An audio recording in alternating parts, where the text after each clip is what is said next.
Yeah. What's good, Joe? Welcome to another episode of Real Talk, where, as always, the shit's real. We talk about it. I'm your host for tonight, Pat Scorpion. Oh, excuse me, not even tonight. This afternoon. Ha ha! I call myself. It's daylight savings time. Sometimes I get fucked up in the intros and shit. But yes, this afternoon. Welcome to another wonderful episode of Real Talk, where, as always, the shit's real. We talk about. I'm your host for tonight, Pat Scorpio, the New England representative, and as always, I got my man with me. I'm letting him introduce himself. Yo, what it do is Shutterworth the God, aka the GOAT artist, aka again LB, Lauderdale Boss, Soul Wars creator, RingGangRadio.com in the building. Building. Yes, sir. Ring gang in the house forever and always. And as always, I got my other man with me. I'm gonna let him introduce himself. What's good, y'all? You know who this is. Your boy King P, Bodega Boxing in the building. Ring Gang Radio all day, every day, twice on Sundays. Hey, What up? absolutely. Big, King P, Bodega P straight from the sewer. And actually, he's not in the sewer today. Today you're taking the day off from fighting crime, I see. Daylight savings time, no crime today, just big breakfasts, and now I got about to fight a rooster now, smoking on that rooster. No. I'm sorry to cut you off. We fighting crime today. Oh, yeah. Yeah, we fighting some motherfucking crime today. Yeah, I forgot. There's robberies in the loose. Yeah, it just ain't no motherfucking subway sewer system or whatever the fuck. It's in a goddamn they still at the hotel in Texas? Yeah, it's in the goddamn hotel stadium in Texas, nigga. Yeah, hell yeah. So yeah, that's how. Yeah, so yeah, we're definitely gonna fight some crime today on this podcast. And last but certainly not least, man, we got someone else. Someone else that entered the realm of Ring Gang Radio, and I'm gonna let him introduce himself. Yo, what's good? It's Conscious Pilot. Nothing really fancy, just here to join the gang. Ring Gang Radio all day. That's what it is, man. And salute to you joining the gang, man. Obviously, we definitely, we definitely think highly of you and everything like that. I know you definitely got a lot to bring to the squad and whatnot. So yeah, definitely. Newest member to the team. New challenger approaches. He got jumped in. We already did a little double dutch. I mean, we good now. We start putting in work, so that's another piece. We collecting all the armors from across the world. So shout out to the West Coast. West Coast. Yes, sir. Absolutely, man. But yeah, definitely a welcome, man, and and hopefully, you continue to mess with us, man. Because like I said, we're a solid group of individuals that love boxing, and we talk about anything and everything as long as it's funny. As long as we can add some humor to it. Right. I listen to y'all all the time, man. Y'all kill it. I'm glad to be here. Thank you. Absolutely, yeah. He's one of our OGs too. Like he's one of our OG listeners, from when we started, man. So yeah, it's good to have him on. It's good to see that shit grow. Yeah, he's seen that shit grow before to what it is now. And hopefully subtraction, add, subtract, add. Hold on, we good now. Yeah, and then hopefully it'll be addition of what's going to be, because this shit's gonna grow. Yep, and I just want to put it out there that Conscious Pilot was my number one free agent choice. So, he was my request, my number one free agent request. I took my time to Ring Gang. Thank you much. Appreciate it. That's what it is, man. GM had to just sign off on it, and we good. No doubt.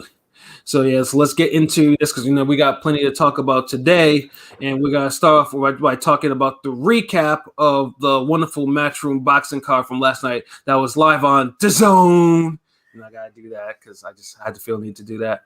The card was absolutely was on point though, and then the two main events in the first. We're gonna talk about the co-main first, where we have a rematch from last summer's fight between current undisputed welterweight champion Jessica McCaskill. I gotta give her respect. She's gonna be first, and she is rematching Cecilia Brækhus, from their pretty controversial in some ways and close fight from last summer. And it was interesting, And Pilot, since you the new cat on the block, So tell us your thoughts about this fight, bruh. It was a real good fight. I mean, it did. I mean, the first one was definitely maybe a little more Actually, this was a little more action packed. So I mean, overall, I think McCaskill did get the job done, and she deserved the win. And I just think Breakus is she's a little past it. So I think that's why we saw what we saw in regard to that fight. I mean, it was a good co-main, no doubt about that. I was definitely, it was a good appetizer for the main event, no doubt about that. Yeah, it definitely was, man. And because originally when we previewed this, I mean, I actually thought Breakus would at least, maybe COVID kind of fucked up her fitness or whatever. She overtrained, and she needed to, maybe she, after that she just needed to get her mind right again, and get her conditioning back. But them first 3 rounds, like she pretty much blew all that shit out of proportion. I'm like, like she got rocked in all the first 3 rounds by wild with the same wide loopy right hand. I was getting annoyed. I'm like, bro, how you take that punch every time? And like, yeah. Go ahead. That hook was coming with it too at certain parts. Yeah, it's like, and it's not like Jessica McCaskill seems like she seems like she's addicted. She's to not throwing straight punches. This is something that Riddick Bowe had a problem with too, throwing straight punches repeatedly. Like Jessica McCaskill wants to either like the wide overhand lefts, wide overhand rights. Like she makes it work for her, and there's power behind him. Yeah, and they wing out in a they come from outside of your peripheral. Mm-hmm. So if you don't have good situational awareness, they loop and catch you at the end. Yeah, and that's what it was happening to Breakus over and over. Like I just knew, like if McCaskill come in there and set the pace and just be angry and act like she's the fucking champion, she was gonna beat her ass. And y'all lucky I was composed with them text messages because I could have really went in. Because both y'all niggas that pick Breakus. Yeah. But that hold on, that proves the theory, because a part of me wanted to pick Breakus too, but I was like, you know what? Nah, like McCaskill gonna beat her ass. Don't respect no old people. Fuck out of here. Oh Lord, you did text me that. I was like, stop. Yeah, me and LB had like a quick side conversation about that.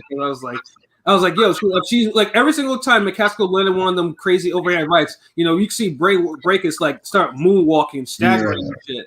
I'll give Jessica Augustus her props. Nah, she was more like Jessica Frazier, like. And then she's dominant with the left hook, that left hand, like that shit kept working. Yeah, non-stop, right? Non-stop.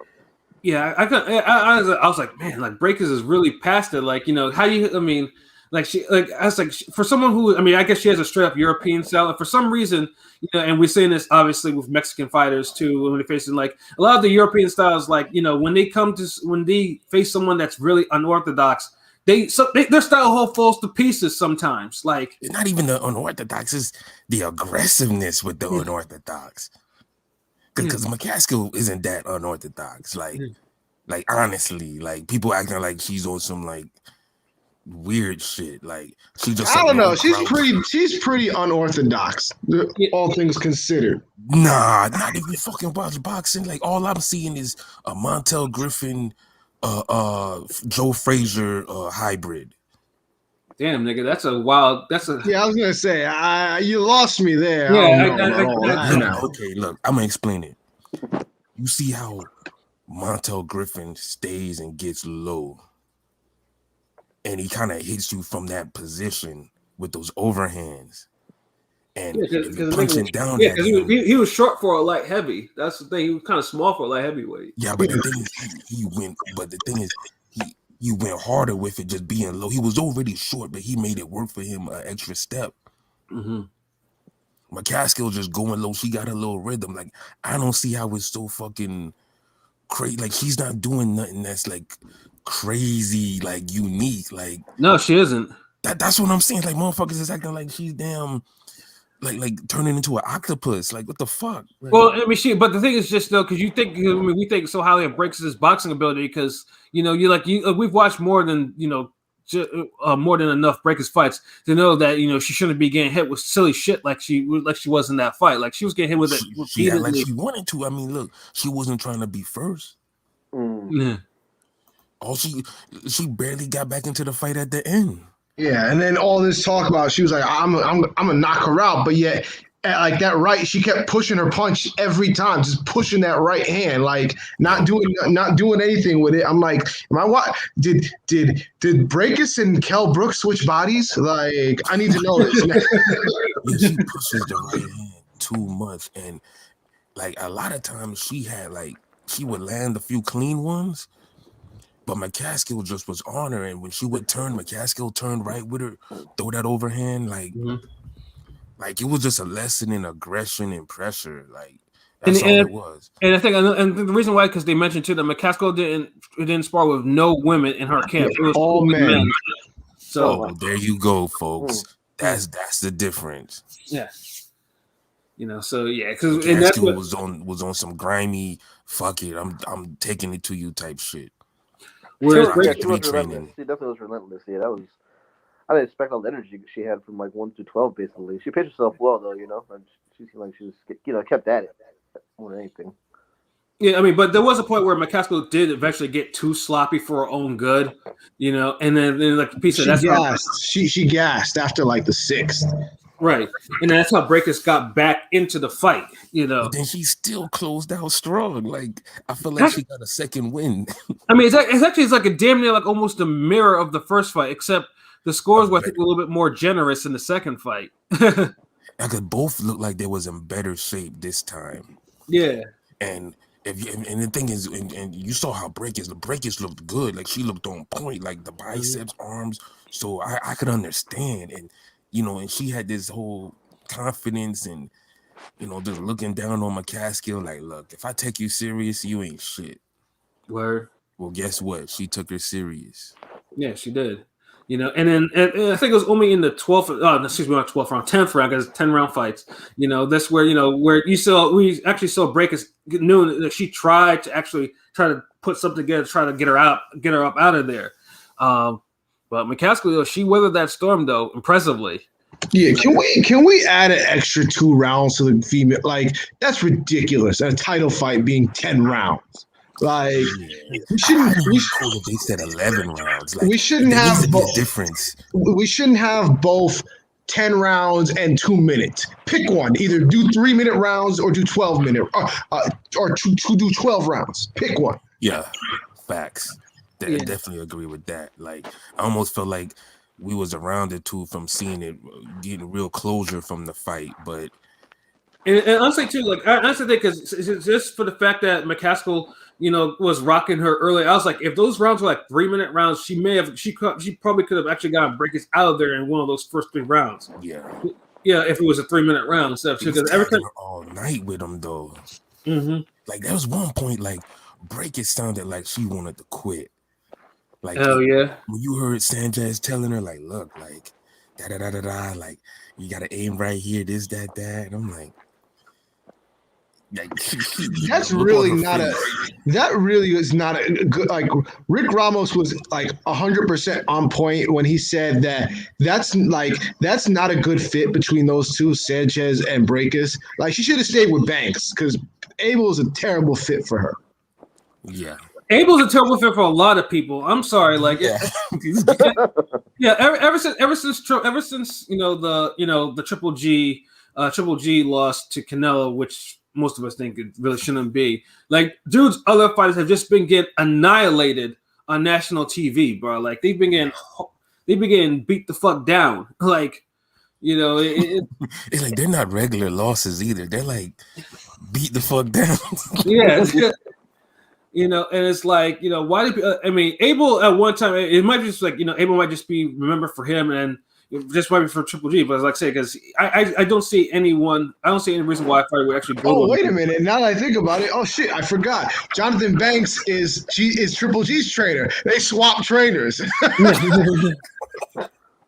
Yeah, and the funny thing is too is Banks. I mean, the Banks train Breakers had that fight had a lot closer in the first fight, and those two were not in shape like that. Yeah. Well, they said Breakus overtrained for the first fight, but like a G McCaskill said, look, we all had the pandemic. Exactly. We all got thrown a wrench. So if you're, air quotations, if you're the superior boxer, if you're the first lady of boxing, you're supposed to win. Absolutely. Trust me, we wouldn't be forgiving Floyd if he needed to fight Victoriano Sosa twice. Oh shit! I'm just being honest, like, and I chose that fight because that was an off night.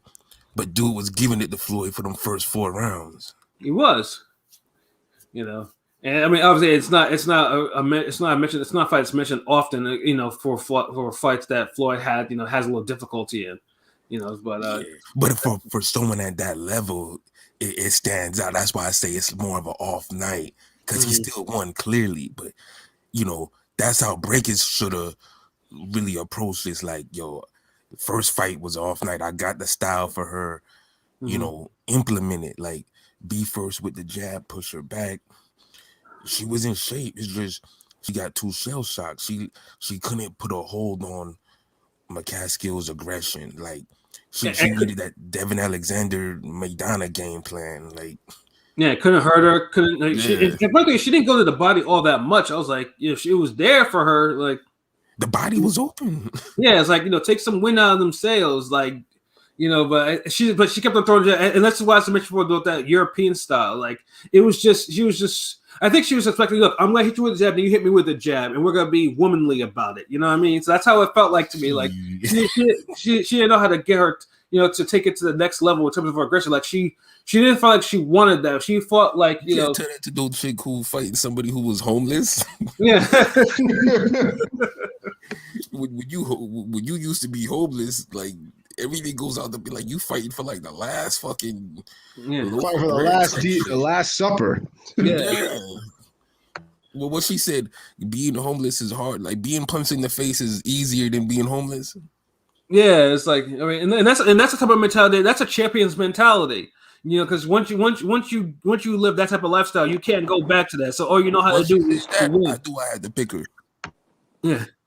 And look, but I was hoping that Breakers could actually turn back the hands of time, but yeah, I think her time is clearly past for, like, in terms of her being a top fighter. Like, honestly, I mean, they probably would have to match her very carefully at this particular point. If because I don't think Abel, or if she's gonna stay with, if she's gonna stick with Abel, I don't think Abel's gonna give her any type of real fight plan going forward. And to handle any of these hungry ass broads that are out there. Because there are some hungry broads out there that are willing to put some foot in some ass.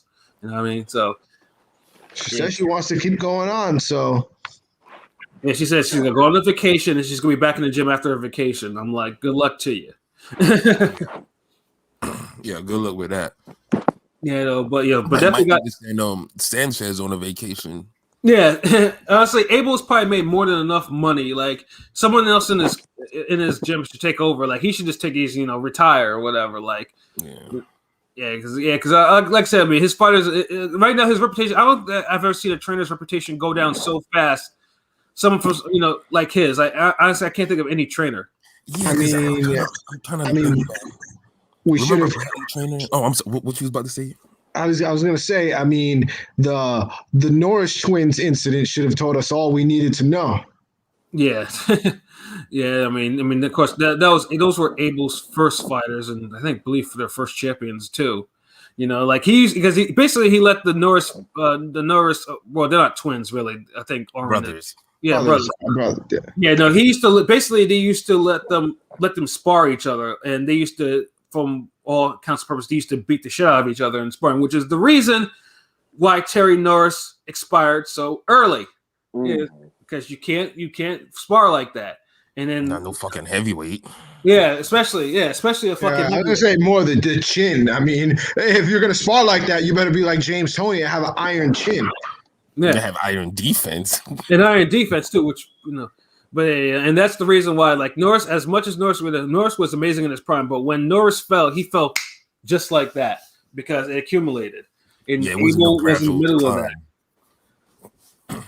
Yeah, so Abel, I honestly, he might need to just go the way of the dodo bird or something like that. I think his time is up as a trainer. Like, he hasn't had that bounce back victory yet. Like, if you see everybody else who had a bad little stretch.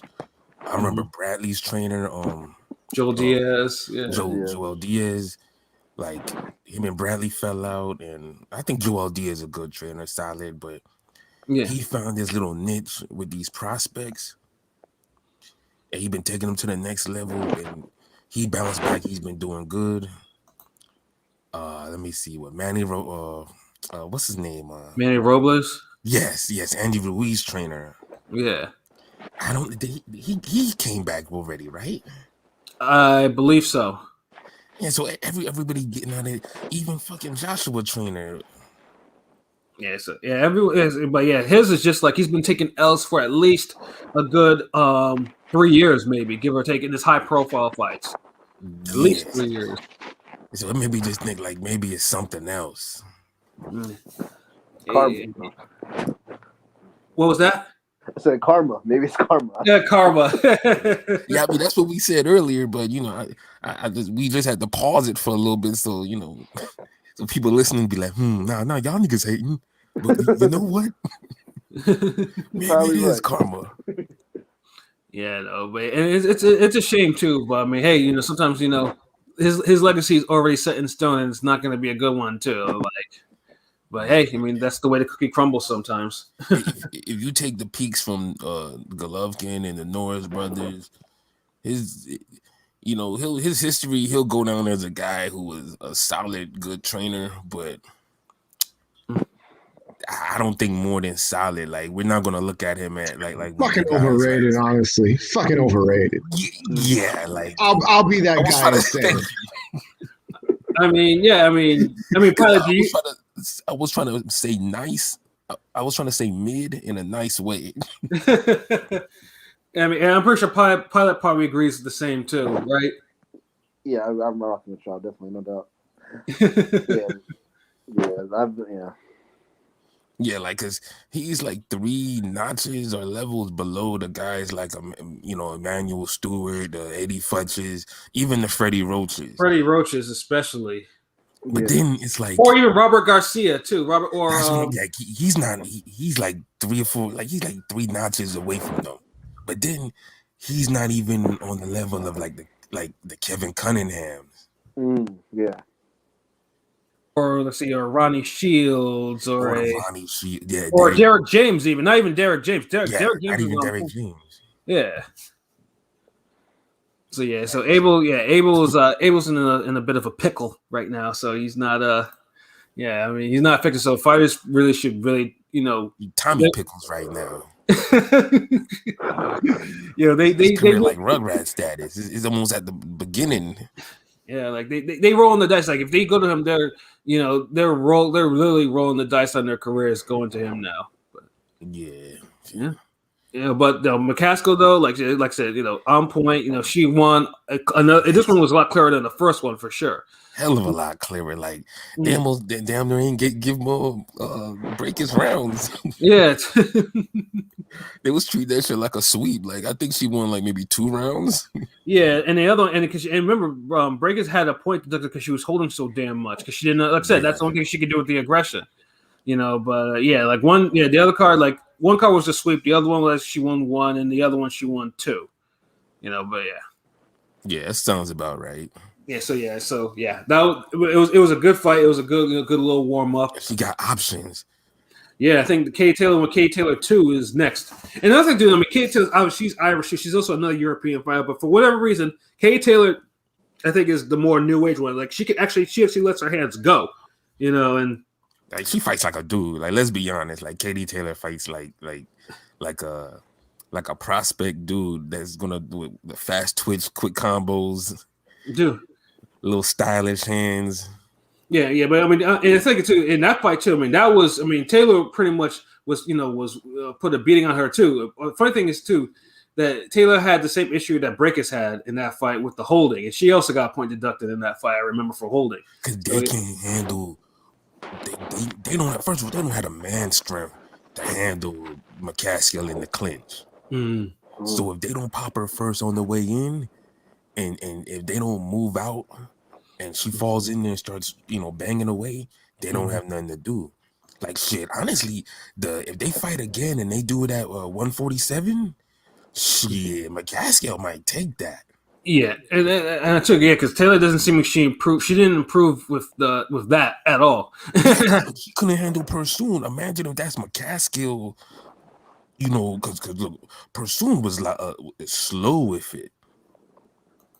Absolutely. And she's fucking awkward as hell. Y'all talking about McCaskill awkward. Nah, Pursuit was damn unorthodox, awkward, methodical. Yeah. and methodical. Yeah. she's all like Pursuit is awkward in like a different way. They're both awkward, but just different awkward. Like Yeah. Well, but McCaskill's awkward. I feel like you is not as rare. Like you'll see that more often. Like Pursuit is on some like hybrid Clay Collard, Yeah, exactly. exactly. Van Dam, Margarito, Bika. Like you just do like all the pressure and swarming unorthodox fighters. You put them in a bag, put some female chromosomes, shook it up, and you got Pursuit. Absolutely. Pursuit is a female Mayorga to me. I think Margarito's probably a better one. Margarita, but it's like she throws a loop and punches like Mayorga, but she has straight shots too. Yeah. Like she honestly, so how you can see Mayorga in Pursuit, but you can't see Griffin and Frazier and McCaskill. All that bobbing and weaving she does. They just had the Ali fight. I mean, it's probably because McCaskill's punching is what it is. It's not like it ain't textbook or whatever. At least those two hard. Yeah. You know, if her punches were a little straight, I could probably see it too. But her punches are winging and wide. One or the other, or both. Sometimes, you know. But the thing is, it's like she landed too many of them for me to falter for it. Like Mayorga, we seen that nigga miss a gang of them shits.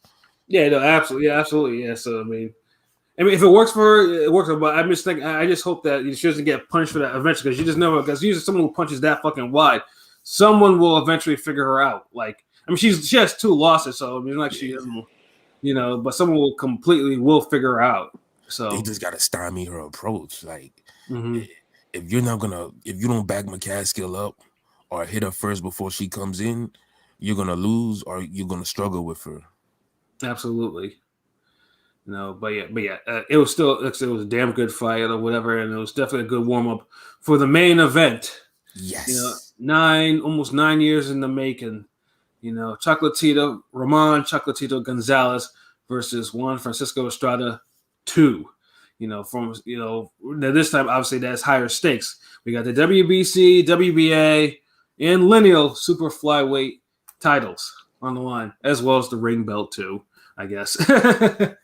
You know, and honestly, and we were all looking forward to this the whole fucking week because this was like the first real big fight that we were looking forward to. It was like, okay, this is it, and it was a fight of the year candidate on paper, and obviously we talked about the whole history between them and also Quadras and Sarungasai. Like, yeah, this can't disappoint, and it definitely did not disappoint. Pilot.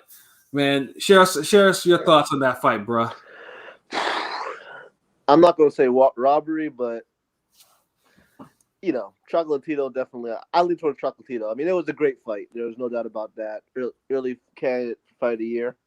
I mean, if we want to go to the scoring, I think I had 116-112 for Gonzalez. But I mean, to say robbery would mean the fight wasn't close, and the fight was close. But I just feel like, after the mid rounds till about the 10th, I saw Gonzalez win, probably 7 through 10. I just felt like that was enough, especially the round 12. Especially around 12, I felt like I leaned towards him in round 12 as well.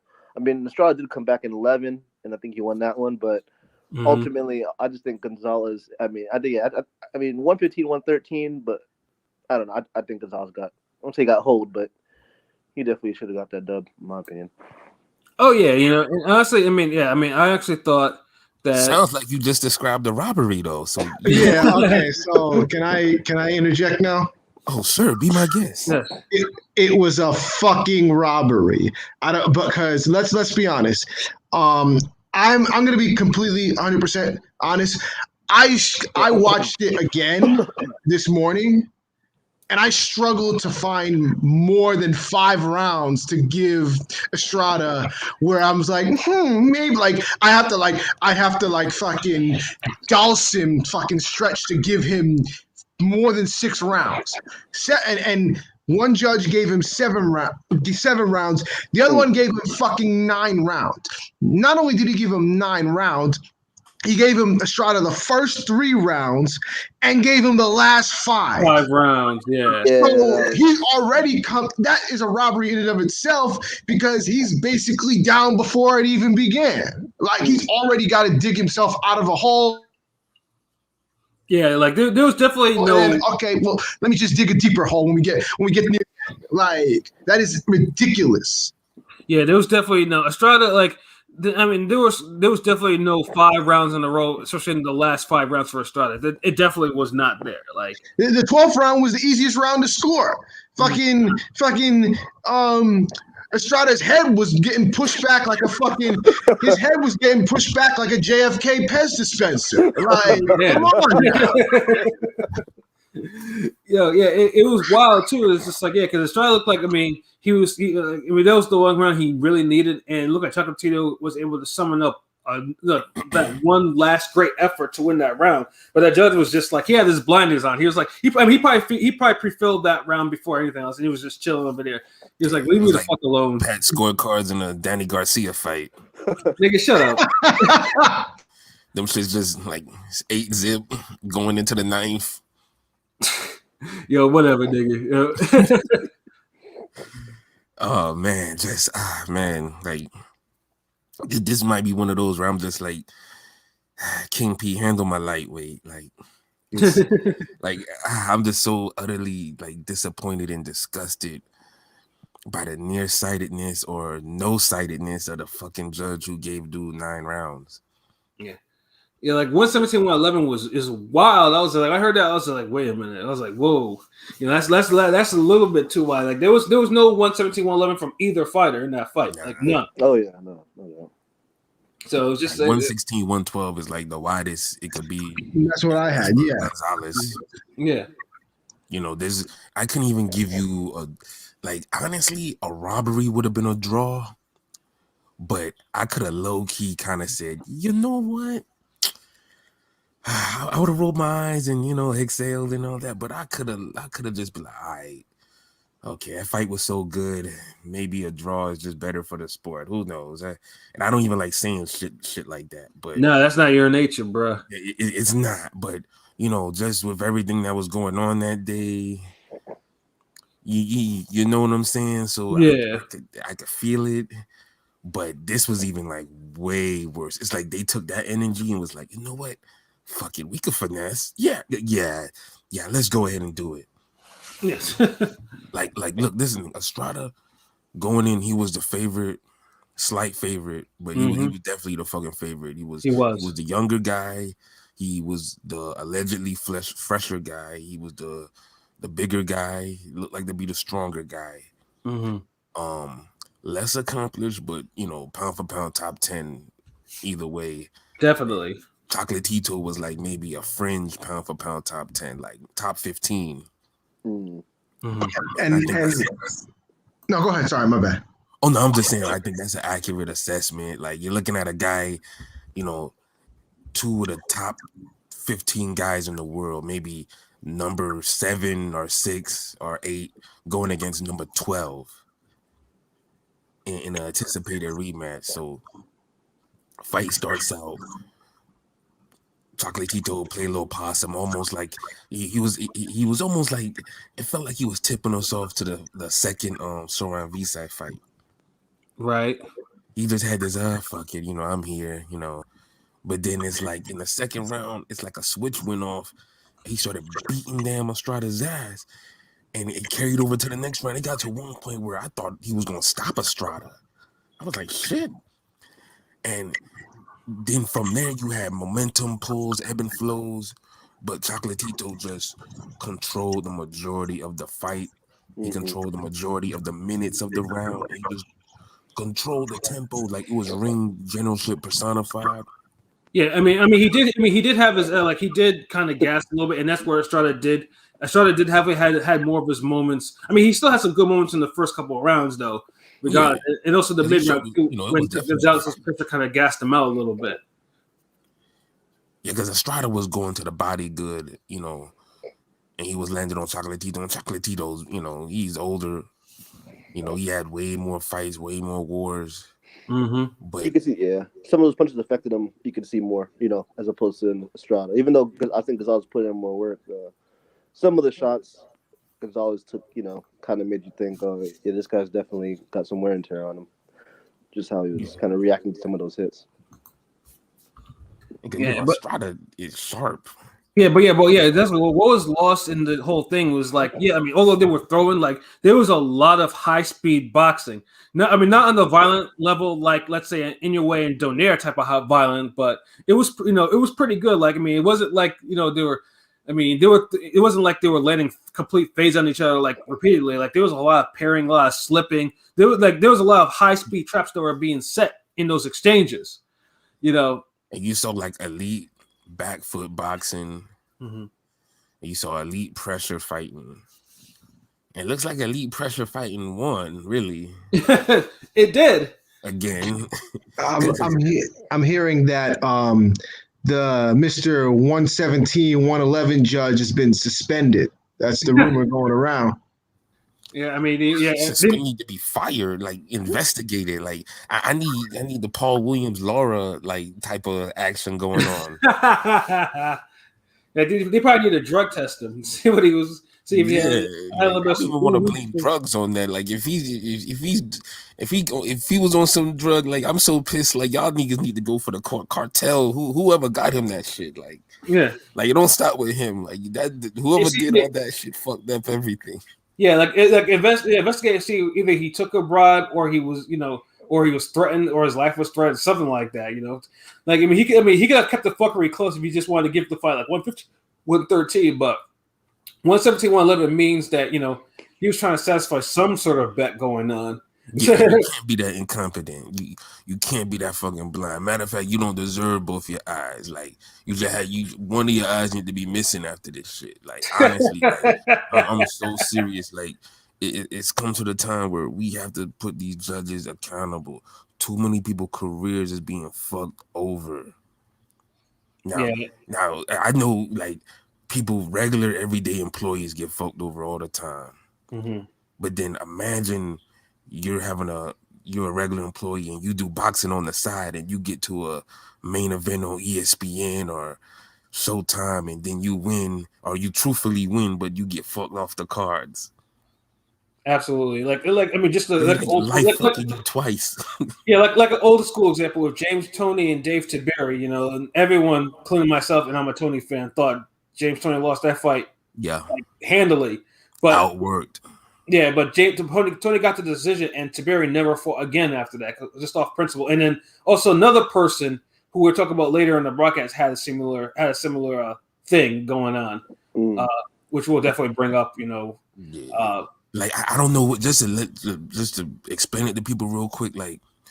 Sometimes you just don't know how much it takes out of you to give everything, and you honestly did enough to win, or more than enough to win.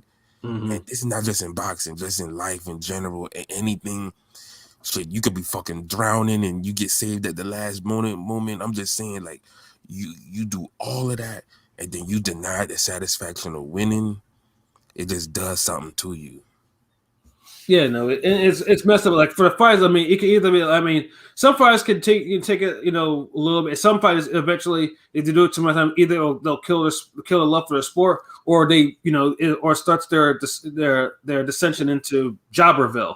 Yeah, it hurts their morale, just everything. Because remember, you're putting your all. It's not like, well, I'm gonna put my all in everything to be the best graphic designer ever. I'm gonna be the best clothing designer ever. Yeah, cool. Yeah, it's gonna hurt if you fail at that shit. Right. But imagine someone was trying to beat your ass when you was trying to be the best clothing designer. Mm-hmm. That's what boxing is. Because Right. you're trying to be the best at something and someone's beating your ass to stop you from doing it. It's not like someone's like, I know he called in for that interview, but fuck it. I ain't gonna let my manager know. Yeah, I know this is his book report, but I'll just switch the names. Like yeah, trust me, that's fucked up. But Yeah, I mean, the only ass whoop you through exchange punches, nah, it's different level of hurt. That's all I'm saying. like the only bright spot I can see in all of this fuckery, or whatever, really is that we don't get a Chocolatito Sword Rung Beside 3 fight. Fuck that. No, don't even say that. Don't put that energy out. Nah, nigga. That's some loser shit. I'm not saying it's loser shit, And but Chocolatito was cool with it. Why the fuck? Why would you like? Nah, like I because I don't want to see that fight. that wasn't the same Chocolatito that second fight, bruh. And you know that. I still, but it's all Ring like he fought on Friday. He looked good for once in in his career mode fight. So I'm like, I already know. Maybe he's starting his resurgence. Yeah, but I was like, yeah, Chocolatito, like, I mean, because Sorry fight punches above his weight. Fight. You know what I'm saying? So that's the thing. Is like, I mean, I didn't want to see that fight because I was like, I'm pretty sure. Then when it happened, don't watch it. I mean, I'm gonna watch it, but I already know. Like, it'll be like Chocolatito's gonna get pounded again. I'm just like, there was people who thought he was gonna get pounded this time. This is Chocolatito. Yeah. He's an all-time great. Like, give him the satisfaction, give him the respect to earn that fade back. He had it twice, and he got. But the first time he got it stolen from him.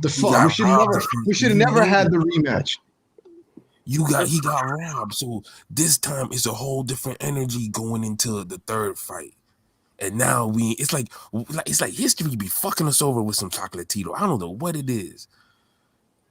I mean, energy is energy, but physiology is everything, bro. Well, I think we're gonna get a third match with Rung Visai and Estrada, and then winner goes off and fights Chocolatito. So we're gonna get the third fight regardless. I think. That's as long as there's no one that takes an unexpected loss anywhere.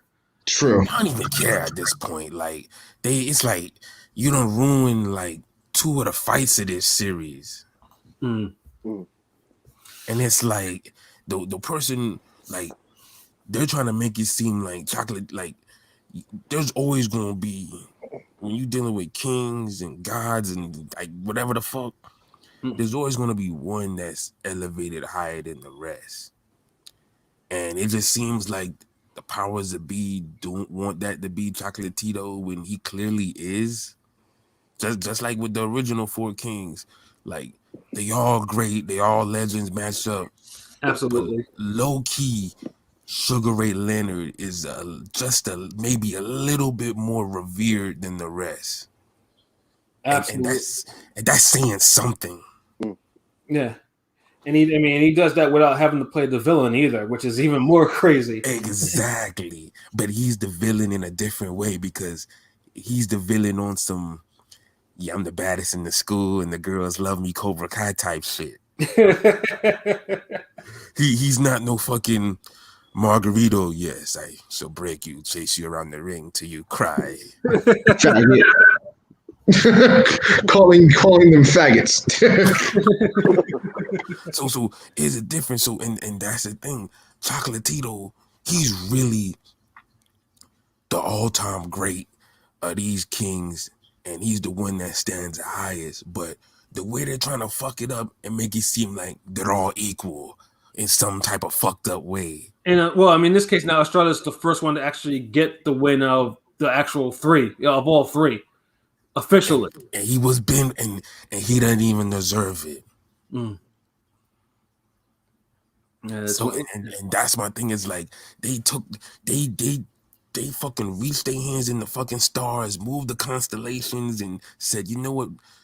Here, Orion's gonna be this nigga right here. Okay, boom, perfect now. The shit was perfect the way it was, motherfucker. So that's why I'm just utterly disgusted.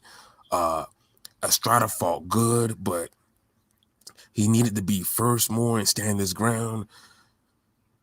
He's great at exchanging and countering on the back foot and fighting backwards, but you know, that's like it's like that strength is almost nullified against a guy like Chocolatito. Mm-hmm. And then Joshua O, he shout out to Joshua O. We see he left a message. Chocolatito was crying because of the awful Spanish translator. I bet, man. Yeah, no, he took it so humble and gracious. Like, that was amazing. He just didn't complain once. He was praising God. That was, Yeah, and crying. Like I was like, man, Chocolatito is really like he's really in his feelings right now. Like it was making me slightly uncomfortable, even though I understood. Like I mean, dudes out there, like hands and like a prayer and everything, like really emotional. I'm like, wow. You motherfuckers, like I hate you fucking judges. Damn, it's like you fucked up my bread. You fucked up the fight. You fucked up the goddamn school. You fucked up history. Like you worthless to me. Nothing to me. Like, suspend, fire this motherfucker. Everything. Like, yeah, no, but either way, it was a great fight, and then it was definitely a worthy inclusion to the whole series, and hopefully, like a fight like this at least lets people know like there's action like this at 115. Like 115, like just because cats are 115 or 112 or or 108 or whatever doesn't mean that they can't fight. It's like this was quality action, and this is action that still needs more attention. Like because, like I said, these cats eventually, they're gonna age out of the division, and eventually they're gonna age out of their actual primes. Well, I think got like $1 million for this fight for like the first time. Yeah, they should have been had $1 million. That's what I'm saying.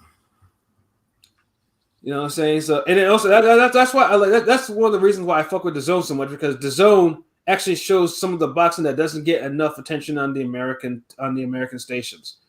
Not Top Rank or PBC or any of that. Like. Like they actually have a home, and the home that they actually get this type of shit and this type of bread, and they deserve this bread several times over. Shit, facts. So yeah, it was a good night of boxing for everyone. Like I was pleased. In the great fight card, yo. Overall, great card, yo. I was entertained up and down. And we got a front runner for a fight of the year for sure. Robbery of the year. Robbery of the year, and everything like that. So I mean, yeah, thumbs up, Matchroom, Eddie for putting this shit together, Chocolatito, Strada for showing class, and the rest of the fighters, McCaskill, Breakus, and everyone else on the undercard for doing what they did. Because entertaining night of fighting. And yo, real quick, we definitely got a new I'm gonna call it this is gonna be a time capsule episode because first of all. We added Conscious, we added Pilot, it was the first mega fight of the year, first real, super fight, everything. But we also gonna start the damn Pacquiao Awards. And basically what I'm getting at is when we do the end of the year awards in January about 2022, you know what I mean? Give or take. Word. First couple weeks. The Pacquiao Awards is basically when you're an all-time great and they fucking keep trying to rob you at the end of your career and you just keep doing your thing. Because I feel like both of these guys got, like, Chocolatito now got 2 losses like Pacquiao does that he ain't really need on his resume. Right. And that's Bradley and Horn. Mm-hmm. And Chocolatito is basically undefeated in my eyes besides that knockout. that's on some fucking bizarro world shit because it's like that fight doesn't happen again if the right man wins. So it's like it's just crazy, but yeah, definitely the Pacquiao Awards. Y'all just keep like y'all targeting someone to just fuck up their greatness. Like it looks vindictive. Mm-hmm. So but Pacquiao got it back with the Thurman victory. He hopefully did. Chocolatito could get another big fight or big win. Yeah, and Hopefully, I mean, well, it depends. I mean, if And he score that one right, or he get a knockout. It depends too. Also, we actually want to go to 118, or is he probably pushing his body? You know, that would be going too far, going to 118. Nah, 115. Yeah, I remember the Kudras fight. yeah. You know. That's his limit. Yeah. Because I know in the back of my mind, like, you know, there's always a monster fight in the, you know, they're still, you know, whispering about and stuff like that. And that fight should. See, they fucked up that fight. We were supposed to get the monster fight after the Soren Vise fight. Mm. Yeah, but then also that true. That's very. I mean, I think that would have been Then Monster would have gotten the body though. So That's better than Soren Vise getting it. I don't know if I you can really double try. like this nigga, bro. I mean, That is. Remember, that's how history was leading up to that point. Yeah, because I mean, everyone was surprised because they forced history to go a whole different way. Because I remember too, they even had the pictures too. I remember like after, because they shared the card, like you saw him in the locker room, and you saw the monster was like significantly bigger than Chocolatito though, like, you know, and like, but everyone was like, okay, they're about to fight or whatever. But yeah, and remember, the robbery is what caused Chocolatito to go on that little funk he had in his career. Mm-hmm. That's what. Who knows if he pulls out that win with Soren Vise and he gets the decision, maybe that reinvigorates it. Maybe the reinvigoration that we're seeing now with him happens then going into the monster fight. Especially seeing that Monster was just a couple fights away from slugging it out and being power hungry. That fight was timed perfectly. Word. This wasn't the Monster that went life and death with Daenerys yet. Yeah. Or Body McDonald, where we're like, God damn, his power real. Right. Or Peano or anything of them. Yeah. Exactly. So we, you know, when we look at that, we gotta excuse all those wins after that. We talking about right at that moment. And Monster would have been the favorite, of course, but man, if that would have been some epic shit. Honestly, that was the Caskill Breakers passing the torch fight. Yeah, that would have been a passing of the torch fight. I mean, instead of, Donaire and anyway ended up being the passing of the torch type of fight. Yeah. You know, but yeah, it was you would have got like two undefeated fighters though. True, and some belts on the line as well. But yeah, hey, that's boxing. You know, boxing is the theater of the unexpected, man. Pound for pound spots, everything. But yeah, you're right. Theater of the unexpected. Theater of fuckery. Indeed. So we're going to our next topic, which is a preview of probably the biggest fight this weekend, and actually several interesting cards. We'll get to them by tomorrow or whatever. But yeah, definitely this fight is probably the biggest one, probably the most known. We have Virgil Ortiz, pretty much like one of the biggest prospects in boxing. I don't know if you want to call him a prospect or a contender. He's a legit contender, bro. Cut this prospect shit out. Well, let me see. I think of anyone that's less than 20 fucking fights, unless you're from Uzbekistan. Josh Taylor's the best prospect, then. Yeah, I don't know. Maybe it's old school mentality because I'm not used to fighters that actually willingly to put themselves in the fire so early. It's kind of a rare. You want dudes that had that Ricky Hatton career before they step up. Yeah. So we got Virgil Ortiz, and then we got former 140 champion Maurice Mighty Mo Hooker. Ooh.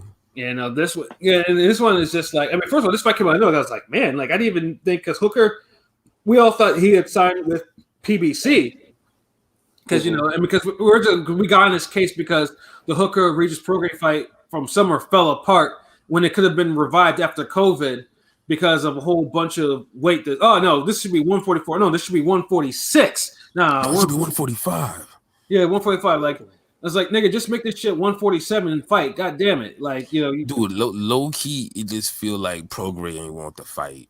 Right? Yeah, it did seem like that a little bit. But it also seemed like Hooker was like, but I think Hooker wanted to raise it to the full limit. That was the problem. Yeah, because this nigga couldn't fucking lay off the ice cream to get down to 144. The fuck. Yeah. But look, Regis Prograis would have still been the favorite, and it's like, dude, just take the fucking fight, man. Look. The reason when I say and I fucks with Prograis, like, like his style and everything. He's a good young fighter, but the reason when I say you could tell who wanted the fight because who got the tougher fight first? Well, Hooker did definitely. I mean, although Prograde did fight before Hooker because we didn't know. But yeah, it wasn't no fucking fight like this. Yeah, that's what I'm saying. Who got the tougher fight first? Yeah, if Prograde was on, if Prograde really wanted work like that, and I'm talking about that level work, he would have made that fight work, or he would have went into someone equally as dangerous. Word. And remember, he was gonna be the favorite. Mm-hmm. So okay, the guy that you're supposed to beat is gonna be a little bigger than you. Mm-hmm. You a puncher? Yeah. Like, what's wrong now? Yeah, that's like you. It's like swimming in a fuck. Like I don't even have bars for this one. Like, yeah, it was so mind blown. It was just a whole lot of fucking. But at least Hooker redeemed himself.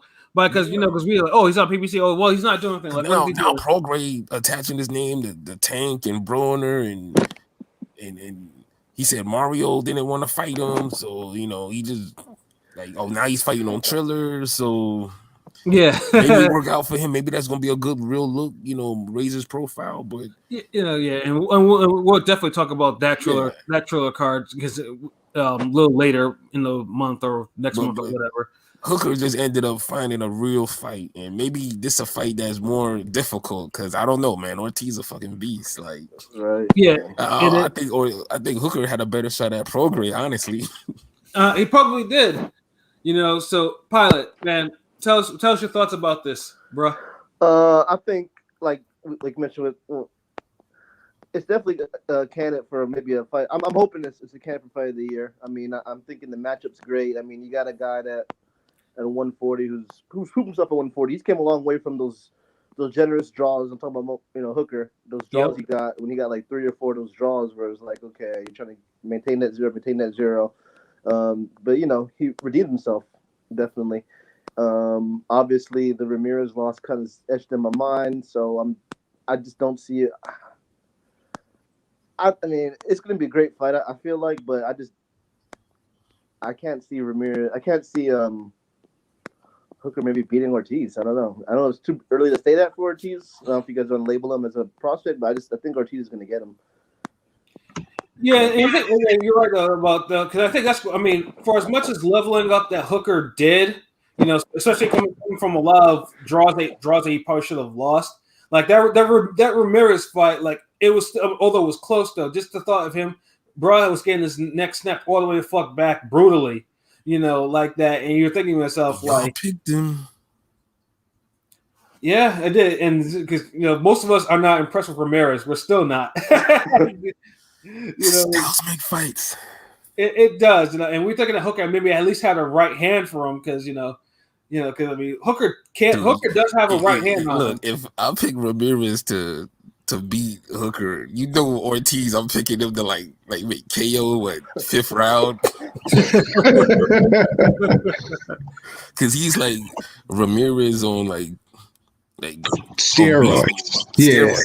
Right, yeah, that's how I feel good about saying that now. Like, back in the day used to be like, man, that nigga Kobe like Jordan on steroids. Like he young, he's that. And you're like, yeah, word. But Jordan. Mm-hmm. But now when you say that, it's like, damn, maybe that nigga on steroids or Go ahead, my bad. What I'm saying is like it's like you see so many people beyond that shit. It's like people might take it the wrong way. So I just try to say like something else, like beast mode or Super Saiyan, or I don't know, like. I'm classifying this fight as this is going to go in this should be a fun fight for as long as it lasts category. Yeah, because like I said, I mean, in terms of, Hooker is slightly better. I think it's like an inch or two in height, but he has like a 10-inch reach advantage over Ortiz. I think something like that, something crazy. Yeah, he got pop. He got real pop. He got real pop, and that's the thing is like. For Ortiz to win, Ortiz guy has to stay in this dude just because Hooker's infighting isn't where it needs to be. He's more effective when he's on the outside. If you put him on the outside, and you let him throw that right hand, like in the Saucedo fight, Saucedo pretty much got drunk off right hands, and that's why he eventually got KO'd. Hooker cannot be pressured on the inside. If Hooker allows him to get on the inside, then it's gonna be a wrap. And it might be a wrap early. Yeah, because he stays up high. He kind of fold like he covers up, and Ramirez, if he goes low, high, and low, he'll keep backing him up. He'll hit him with them overhand rights. And Ortiz goes to the fucking body. Like Ortiz, he's a maniac. Like, man, yeah. And this is the thing, like, I feel like Hooker's the first real puncher he's fighting, but Ortiz has fought some guys with heavy hands, so I think he'll get accustomed to accustomed to the power. Like I think early, like he's gonna need to. He's gonna need to, but if he needs it, like, I don't know. It's because me and P had a conversation about this yesterday, but I guess he needs it when the hits come. He needs to see them coming, because I think Hooker has a type of power where if Ortiz doesn't see it coming, he could probably get a flash knockdown. Right. Yeah. So he definitely want to see them shots. Like like he can't get caught with no type of those shits the Breakers was getting caught with, those punches you don't see is coming, is hit you the side of the head. Like, so yeah. And the funny thing is Hooker is a big underdog in some places, and I thought they would put some respect on dude's name, but I've seen him like between 400 and 600 for underdog, plus 400, plus 600 for underdog. I'm like, wow. Nah. Hold on, let me see. I've seen it. Like I've been looking. I'm like, it's like, yo, that's fucking crazy. Like he shouldn't be that fucking high. And here's another one, plus fucking 700. Like that's fucking crazy to me. Like honestly, if you were looking for like a safe, maybe a bet, you maybe want to put like $50 or some shit like that or whatever, you might as well throw something on Hooker with them type of odds, man. Jeez. Like that's crazy to me. He should. I mean you know what? It's like you're right, but I agree with you and I kind of disagree with you. No, I understand that. I can see how you would, but it's just to me, it's just like dude did enough to put you can at least put some respect on his name. Like, the man was a champion. The man took like 4 zeros in a row before he fell to the 5th one. Like, that's what I'm saying. Is like, I mean, if you want to put him like 200, maybe 300 max, but geez, when you talk about 400, 500, 600, 700. That's like disrespect to me. That's like real disrespectful. Oh, okay. I see that one. Bovada, he's plus 700.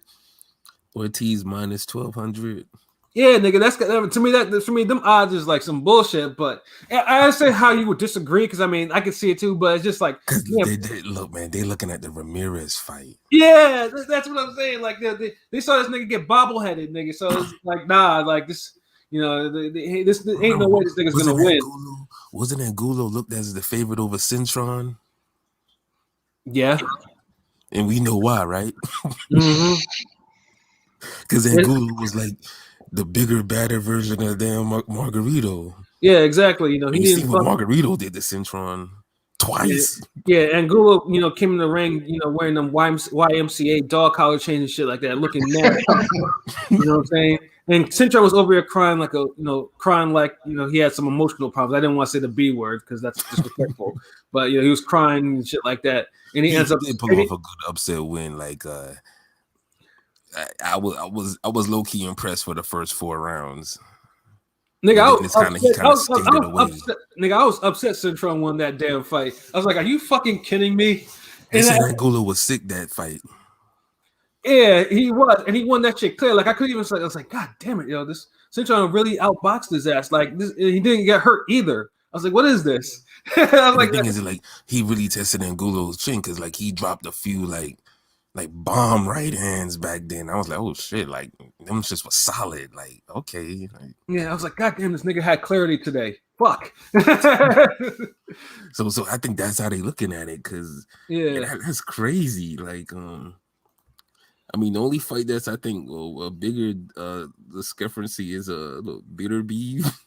Yeah, the Bitter Beef and his mandatory.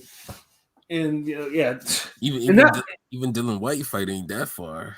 Like, I'm saying though. So yeah, if I'm Hooker, I'm hopefully maybe I'm extra motivated to upset the apple cart because, like I said, I mean Ortiz has been passing his test, so it's not like we can't. So look, he's not having to like Ortiz has fought a lot of different type of opponents. I mean, he stopped fighters who have not been stopped before, like I think Orozco's one of them, Herrera, Brad Sullivan. Like these are cats I don't think I had been stopped before until they fought him. Low-key almost has a better resume than damn Prograde. True. I mean, the only thing Prograde has, obviously, because he has a title win, Yeah. on his resume. But yeah, but a Hooker win, Ortiz beats him. I mean, it'll definitely speak volumes, and like because I think we all think that Ortiz is definitely ready for a big fight. Like I know some of us His name is Terrence Crawford. Yeah, Terrence Crawford, or even an Ennis fight or whatever. Like I personally want to see. I want to see. Don't waste the Ennis fight this soon, bro. Like, nah, you crazy? Nigga, I want to see that shit. I was like, you know what? These two are like. You sound like Lukey now, bro. Like, nigga, I still want to see it because I'm like, yo, these two are like at the top of their powers, like right now. Like I want to see. Not yet. No. That's a little. You rushing it a little bit. That's one fight that definitely I have no problem marinating. Like that needs to build up more. Like, Ennis has a big fight coming up. Like, he do. Yeah, Ennis has his own big fight coming up for sure. They both need 2 more wins before we even think about matching them up. Because if they keep going up the ladder, let Ennis go through Lipinets, and then maybe we'll see how that goes. True. This is one of those fights you would like both of them to have a title, or at least one of them have a title. Right. Absolutely. But just to have them like beat each other up in a loaded 147, hell no. Let them kind of. They need to be the ones replacing the old top 5. Yeah, because I mean, a lot of the top 147, they're not long for this division, anyways. Yeah, and we need to replace that. So they're the guys who get the Ugases and Jamal James and the Danny Garcias and the Mikey Garcias, the Jesse Vargases and Josito Lopez. Them type of dudes. Like, we need some of those names before we start saying, all right, match them up. Somebody got to have a title. Because this might be one of those fights that just change somebody's career afterwards. But also, yeah, because definitely, I mean, for Ortiz too, like I'm tired of him having, one of the WBA's GameStop, the gold welterweight title. Like, what the fuck is that? Like, I want this. I want him to get a legitimate title because unfortunately, like he's on Golden Boy. So, depending, I mean, obviously, personally, I think he could probably beat Ugas now. Like, I don't think highly of Ugas as welterweight champion. Yeah, he's 50-50 with Crawford for me, in my opinion. You know what I'm saying? That fight, he need to take that. Yeah, I'm still like I said. I mean, I know the WBA stimulus. Sometimes you gotta, you upgrade, and that's how, and it happens though. But I'm just like Ugas though. I mean, I would have had Jamal James. Like I could have handled that. But Ugas as WBA's legitimate welterweight champion. I don't like it, but it is what it is. But I'm the guy who allegedly doesn't like Cuban boxers. Yeah. And look at you going in on Ugas. Well, it is thing because I think there's a lot I mean, Ugas, for the hype he gets, like most people forget that he struggled with Thomas Dulorme like badly. So it's just like, all of a sudden, like he's getting more than this the belt stimulus, bro. So it's just like he need to fight Jamal James again. That's also facts too, and he beat him before. So, but let me not stay off too course with that. Yeah. Because people are like, damn, so y'all done with Hooker Ortiz? Like, that's no, we're done with Hooker. So yeah, I mean, definitely Hooker Ortiz. I mean, to me, it's a 50-50 fight. Even though the odds makers and the bookies. It's not. No, be honest. It's not a 50-50 fight. Be honest. Like, the way they're talking about it, it's like a 90-10 fight, nigga. So it's like. I mean, it's even that's enough. What I'm saying, but it's not a 90-10 fight. It is not 50-50. 70-30. 70-30. I can see that. Ish. I mean, I think it's 50-50 because, like I said, because Hooker does have plenty of experience. I mean, he's not. I mean, he's a former world champion. People like he does. That world championship And I'm don't not mean even. much I'm not like even a that. hooker. I'm not even a hooker fan like that. But I have to put respect on what he did because I thought he'd be. I thought he'd be jobber status by now.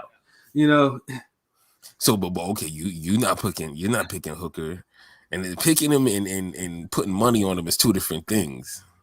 Well, see, Because with those odds, like everybody who's gonna bet Ortiz might just put a little something on Hooker, like fuck this. I mean, yeah, because Hooker. I mean, Ortiz. Like, I mean, when you're a minus 800 favorite, like what the fuck? I mean, unless you want to put big, stupid, racks on dude, like it's. Nah, you just go put a little bit, but I'm talking about like your real pick is usually your real bet. Right. Obviously, I'm not betting on this fight though, and if I had to, it's not worth it unless you pick the knockout round or some shit. Right. Like, Yeah. you can eat with that, then yeah. Yeah. If you're confident if you're confident on the on picking the actual round, like I used to eat with those type of bets, then yeah, that's cool. But you gotta have the right type of fights. Right, and most of us, I mean, I think all of us agree that this fight will probably end by knockout. But I mean, yes, I mean you're right. I would. It's like what round though? That like honestly, I can see like anything within the first four. Yeah, I mean, honestly, if I had to pick, I mean, I do think Ortiz will win by knockout, but I do think he'll have to grind for this knockout. I'm thinking maybe a 9th round knockout, somewhere around there. So that's your final pick. That's my final pick. Okay, new guy. I'll say maybe eighth round stoppage for Virgil Ortiz, and it'll be exciting. So I think early on, fire. Yo, I'm sorry to cut you off. Like, can you like speak a little because I could barely hear you. Can you hear me better now? Yeah. Oh, damn, perfect. Okay. Oh my goodness, yeah. Yeah, no doubt. I would say definitely I lean towards Ortiz in later rounds, somewhere 8 and 10, just to give a number. And not step over Pat. I'll say 8th round TKO for Virgil Ortiz in a early exciting fight, but I think Hooker just get worn down over time. Probably in mid rounds will get a little worn down, and Ortiz will stop him, I think. Word. Absolutely. P, what do you think? I'm going with Ortiz in 6th round knockout. Yeah, that's a sweet spot.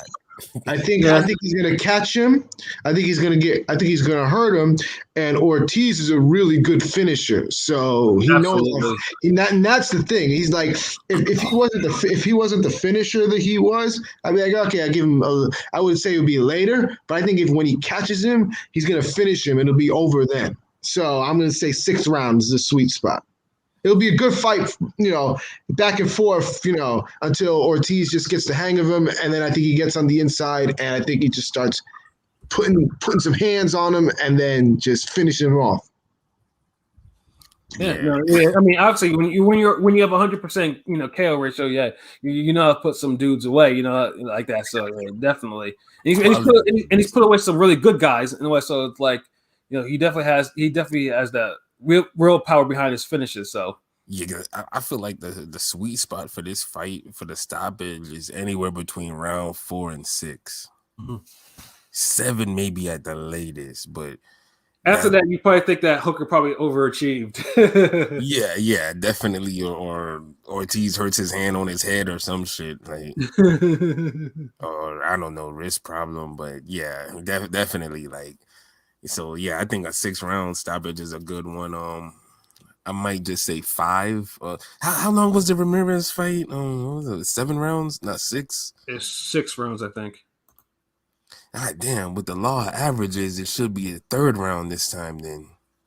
Yeah, it was. Yeah, I mean that fight was close too in the cards. Yeah, but yeah, if you do it for 6. I mean, that might because, like I said, I mean, either way, Hooker was still fighting good in that fight, so it wasn't. Yeah, he was. It was a damn good fight. One of the, if you was to make a list of the top 10 fights of the year, it makes the bottom half. Right, and that's significance too, not just the fight, but like everything. Mm-hmm. Yeah, like 140 was a. I mean, 140 is 140 has really leveled up. It's a quality division. It's still very quality. And like I said, it was great to see, unification like that. You know, they weren't in the World Boxing Super Series, but at least they made that shit happen. You know, they made the significant fights, and it happened. After that, you know, to set up, you know, a big unification, which we'll talk about, you know, later on in the, you know, when it gets closer to it. I think it's May or June or whatever. So, I'm gonna say 5th round. I think Ortiz is like the bigger, badder version of Ramirez, and word. I think he'll get him out there a little sooner than Ramirez, and I think he needs to make a statement. Probably, yes. Yeah, because if he like he needs to seize the moment. Now's the time. If he gets Hooker out of there, call for the Terrence Crawford fight. Absolutely, yeah, you definitely got to do that. You know, maybe he could look at that street and not the other street reporters on. You know, so many streets in boxing. Yeah, so someone has to make a fight happen. Like Ortiz can't be like floundering in that area. You know, like because Golden Boy has to eventually move him. Like they can't. Excuse me, has to move him somewhere. Like he's passing his test. The easy bake oven in the background. Nigga, that's something else. That's my woman. She's just happy that she figured out HBO Max and how to set it up on her phone. Damn. You know, I'm not even bullshitting either. That's really what it is. I heard the little timer. I was like, oh shit, brownies. Okay. Like 251, you know, that's not bad. Like, because we all had a good breakfast. We did. I mean, well, we don't know what Pilot had, you know, for breakfast though. If he ate. Oh yeah.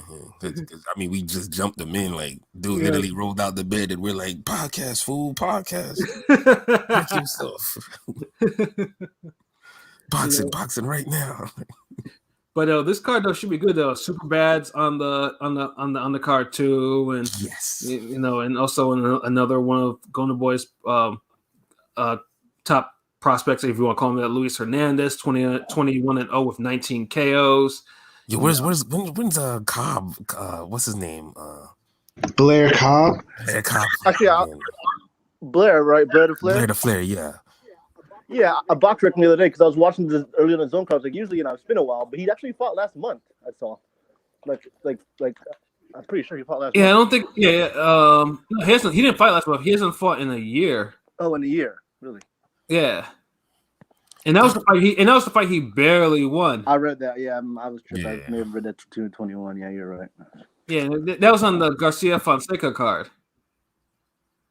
Yeah, that was a minute ago. Yeah, I do feel that way. I feel like the boxing was just different back then.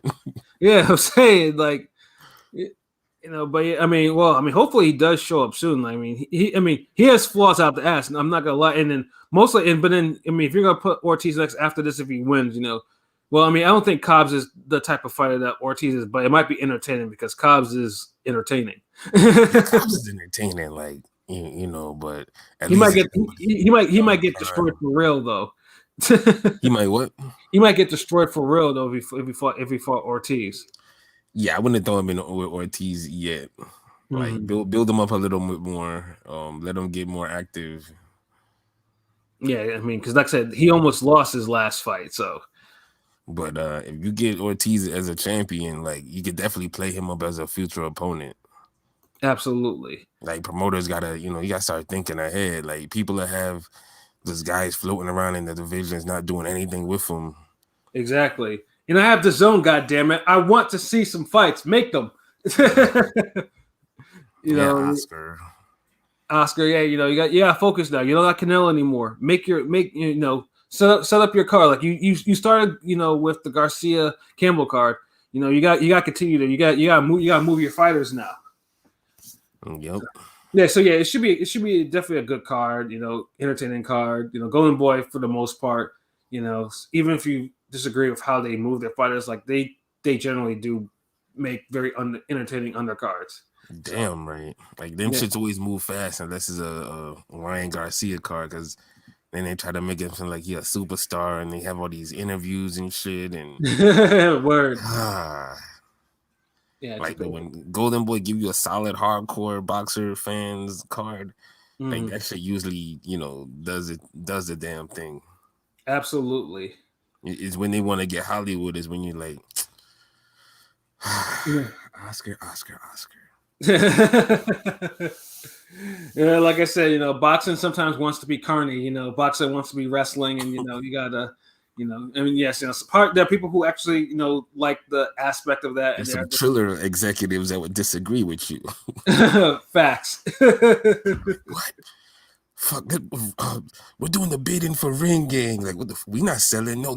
We buying. Like, oh, word. That's new. Okay. Yeah, that's real though. I mean, there's no lies detected in that. Oh man, but yeah, no, it'll definitely be a really good card, and yeah, you should definitely tune in. And just to go into our third and an unfortunate final topic, I think we kind of like mentioned briefly before, there was an unexpected passing of a legend in boxing. Like, I mean, a legend in every sense of the word, and like it took everyone literally by like out of nowhere. I'm talking about the unfortunate passing of marvelous Marvin Hagler. And knowing like he wasn't, and it was wild too because I mean he had been active on social media just as recent as I think like 3 or 4 days ago or whatever. There were pictures out there of him, so he was good. And then all of a sudden, because I remember I was on Twitter, I was like waiting at CVS, and I saw that I was like, wait a minute, what is this? And I thought because how sometimes think that, but there are a lot of deaths that are sometimes they're not. Sometimes just someone just bullshitting. Or sometimes they try to rush it like they did Emmanuel Stewart death. Yeah, they did. Everybody was like, hold on, I want to be the first to report it. I want to be like, nigga, this is somebody's life, yo. Like, yeah, I mean, they did that with Muhammad Ali too. Like they knew Muhammad Ali was in the hospital and stuff like that, and they were rushing that. It was ridiculous. I'll be first. No, I'll be first. Yeah, they're doing it while Muhammad Ali was actually still alive, which was crazy too. It's just like y'all ain't rushing to see him when he alive. The fuck? I'm saying, but and that's the unfortunate thing with journalism. It's very unfortunate. But what was also unfortunate, was just the passing of someone like this, man. It was, I mean, honestly, Marvin Hagler is, he's old school. Like Marvin Hagler was probably one of the, I think, like the last of the real, like someone who really came from the gutter in this boxing to actually make it to as far as he did. Like he didn't have no Olympic medal, he didn't have any backing. Hell, like he got into boxing simply because he lost the street fight to someone who was an actual boxer, and he decided he needed to get his hand game up. Like imagine that's your introduction into boxing. You know what I'm saying? Like that's like the introduction to an anime or some shit. Like I'm saying, like he wasn't no boxer. Yeah, like he wasn't a boxer. He just happened to lose a fight in the streets, and he decided that I'll never lose again. Yeah, and then he got into the gym and he leveled up and he got trained and he eventually did avenge that loss he got in the streets. With other boxers you didn't watch him. Like who does that? Like you don't ever hear. And this is not even like this is not Cap either. Like that's really his introduction into boxing. That's like the most G shit you could do in boxing. Like real talk. Yeah, at least one of them that's the bucket list for G shit in boxing.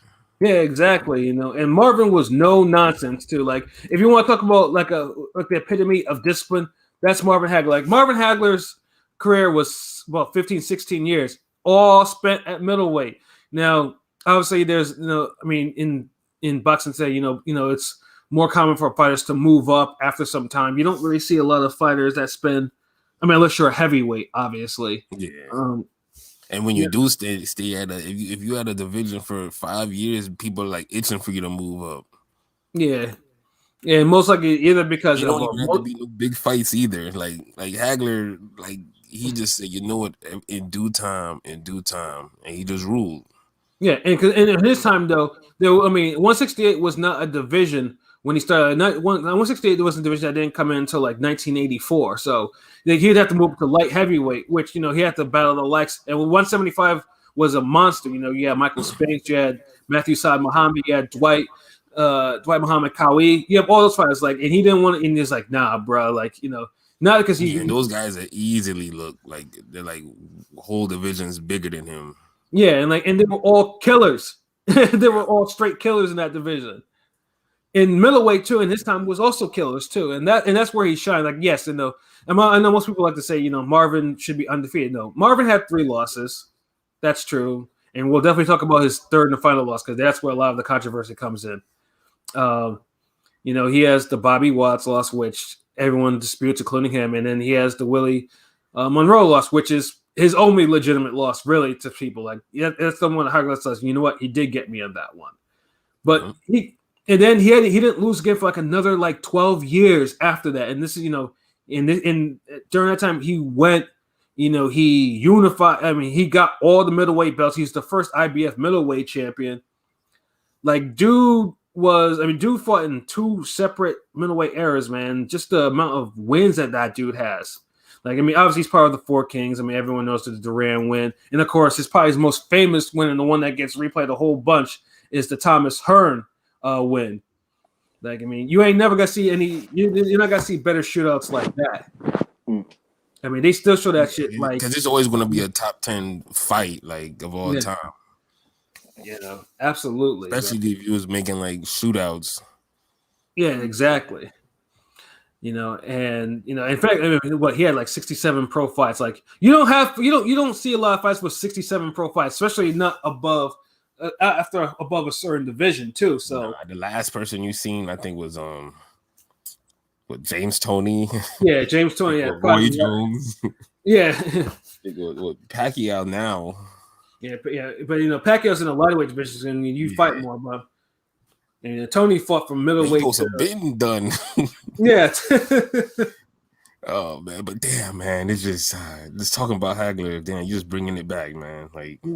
Everything about him was just been even the way we have fighters today that can't carry their own armor. They get weighed down by it. Hagler was the first to wear his belt around his neck like it was like a fat dookie rope or whatever, man. And it was tough too because dude wasn't smiling. Like, he had his 3 belts on him. Like, he had his Ultimo Dragon swag. Like, because there's only 3 belts back then. There was no WBO belt when he was fighting. So I mean, dude used to come in looking tough, shaved head. Shit. There was barely an IBF belt around that time. Yeah, the IBF just came into existence. Yeah, and he's the first IBF middleweight champion, though, legitimate IBF middleweight champion. So I mean, dude. When you think of middleweight champion in the 80s, you do think of Marvin Hagler. He ruled that division for 7 years. Like, that was his division. And there was some top middleweights that he fought in that actual division. But yeah, the Thomas Hearn one is like I said, 3-round shootout. Yeah. Beat the shit out of Vito Antuofermo only to get a draw. Yeah, and that one was a disgrace. And then Hagler had so many hard luck type of fights. Mm-hmm. So it's like he endured himself. Like, his journey just was so relatable to the average working class person. So it's a lot of old school, people's fathers and shit were Hagler fans. Yeah, he has wins over tough guys. He did avenge his Willie Monroe defeat. He avenged his Bobby Watts defeat. Yeah, beat the shit out of Hamsho, beat the shit out of Minter. I mean, he avenged his other draw with Sugar Ray Seales, who's probably one of the most forgotten gold medalists in boxing in the U.S. Like, no one really mentions that dude's name. He fought him 3 times. He avenged the draw with a knockout. Mustafa Hamsho, Caveman Lee, Juan Roldan, the only person to actually drop him in something. It wasn't really a drop. It wasn't really an official knockdown, but the referee ruled it as such. And in 67 fights, that's his only knockdown he ever suffered in a fight. And considering that he actually fought some cats that could, but especially none more than John the Beast Mugabe. Yeah, that's probably my favorite Hagler fight. If you want to see Hagler tested, his chin tested, that's the fight you take a look at. Because and this was Mugabe that knocked out 25 people in a row, and he was brutalizing cats in that division. That's not even hyperbole. His highlight reel was ridiculous, and he took bombs from that dude without going down. That's the thing. Hagler will take your best punch and just look at you like, okay, all right, back to work, back to business. Yeah, Hagler Hagler. See, that's another thing too. Hagler did not show when he was hurt. Like it was hard to hurt that guy. Like I mean, he'll take a step back at the most, but you never saw him like wobble. You never saw him like he was like on the verge of going. Like that wasn't his problem. Like he stood in and he stood in the pocket too to actually do what he did. Like there wasn't a whole lot of dancing around. None of that shit. That dude was solid. Business. He was all business. You know, so a lot of boxers, you know, because I know, you know, most of boxers today they like to copy what Floyd does, either his business acumen or his fighting style. What people should copy Hagler more. Like, you know, if you want to see how to become great and make yourself great, Hagler is a perfect example. Like, you got to fight.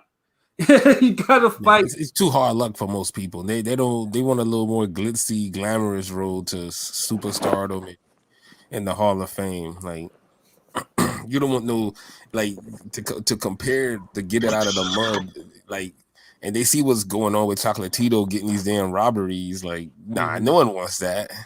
No, I mean, I was gonna say, I mean, look at that fucking. I was gonna say Hagler Duran. That's a chess match right there. Yeah. Yeah, I mean, and personally, I think that fight. I think Hagler showed Duran a little bit too much respect at times, but at the same time, he probably respected Duran a lot. Like, you know what, I'm gonna really box this guy, and this, you know, just to, you know, I'll give him my respect and not go in there and do what he usually did, you know. And like I said, that fight doesn't get talked about often. I mean, it gets talked about not as often as the Hearns fight or the Mugabe fight, and especially the Sugar Ray Leonard fight. You know, I mean, there we go. Yeah, Pilot. Before I go into that, yeah. What are your thoughts on Marvin Hagler, bro? He's a legend, man. To me, probably the greatest middleweight champion of all time, and definitely an icon in the sport. Yeah, I put him number one. He personified, you know, I mean, 80s boxing. You know, I was born in '89, so I can't really speak on it, I guess you could say. But I mean, he was definitely, you know, being a Ford King, he personified what 80s boxing was all about. It seemed like, at least. Oh yeah, no, definitely. Yeah, I mean, legend. And at least thankfully he did get his flowers later in his career. Like he did. I mean, like before, like, I mean, because I know, like, I mean, obviously someone like him who's you know, black and the southpaw, and he's you know, being good too. Like, sometimes, you know, people don't want to deal with that, or at least don't want to deal with their prime versions. Their super prime versions, which, you know, like I said, brings us to the Sugar Ray fight, and like I said, Sugar Ray fight is, to this day, it's divisive. Like, you know, some people think Sugar Ray pulled it off. Some people think Hagler pulled it off. I actually have a coworker I used to work with, but, you know, and even on his Facebook, he was like crestfallen that Hagler died. He was a big boxing fan. He was a big Hagler fan. You know, Hagler is really revered here in Massachusetts, like in New England in general. So, like, he told me, like, the day that they gave Sugar Ray that fight, especially because that one card that was like 118, 110 or whatever that bullshit was. Yeah, he was like, yeah, I couldn't take boxing seriously after that. Like, pretty much he was done with boxing at that point. That the fact they were able to give Sugar Ray over Hagler a 118, 110 type of score. Like he said I can't do this anymore. You know. And like I said, that fight is very divisive. Now, did Sugar Ray have a good plan? Yes, he did. You know, was Hagler's on a slide? Slightly, he was on the slide. You know, he was getting older. You know, but the fight wasn't a cherry pick. It was in a way because Sugar Ray. Hold on, really? Well, I mean, I know we had this. A guy who had a detached retina is cherry picking somebody bigger than him after a 3-year layoff. We're gonna do this, nigga. They should have fought earlier than this. We've talked about this before, bro. The guy who's supposed to move up with the damn one eye. I mean, we talked. I mean, like I said, I mean, this is one of those fights where Sugar Ray he took a risk. Like, I'm not saying he didn't. It was if he took a risk, then how did he cherry pick?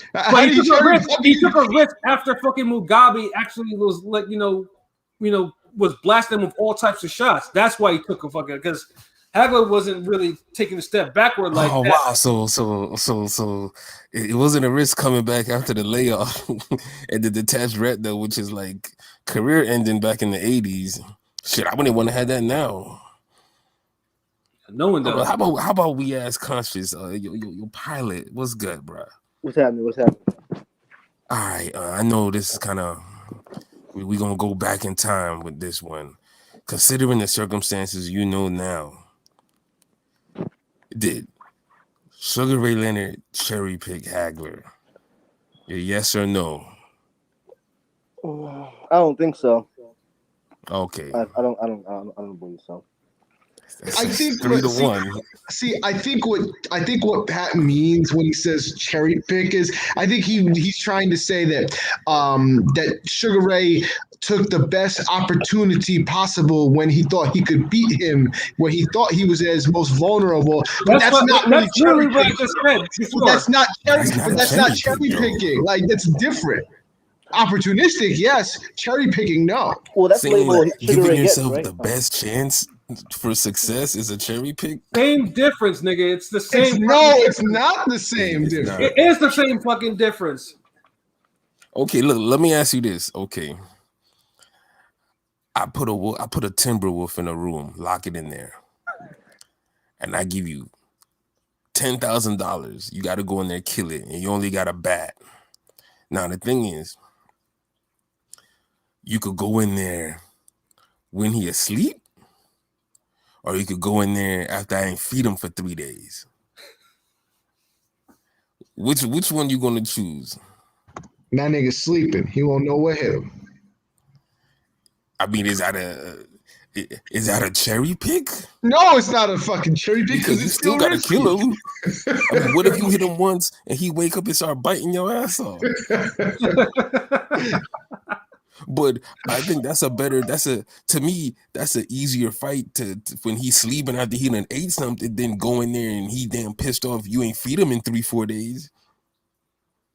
I mean, either way, it's still an opportunity. Like, you either want to call it cherry picking, fine. You don't want to call it cherry picking. Either way, he still picked up Hagler. It wasn't picking Hagler at the top of his actual powers. That's for sure. People could say that with Floyd and Pacquiao, though. Would you say that's a cherry pick? That's not really cherry picking. That's definitely not. He waited till he got knocked out, right?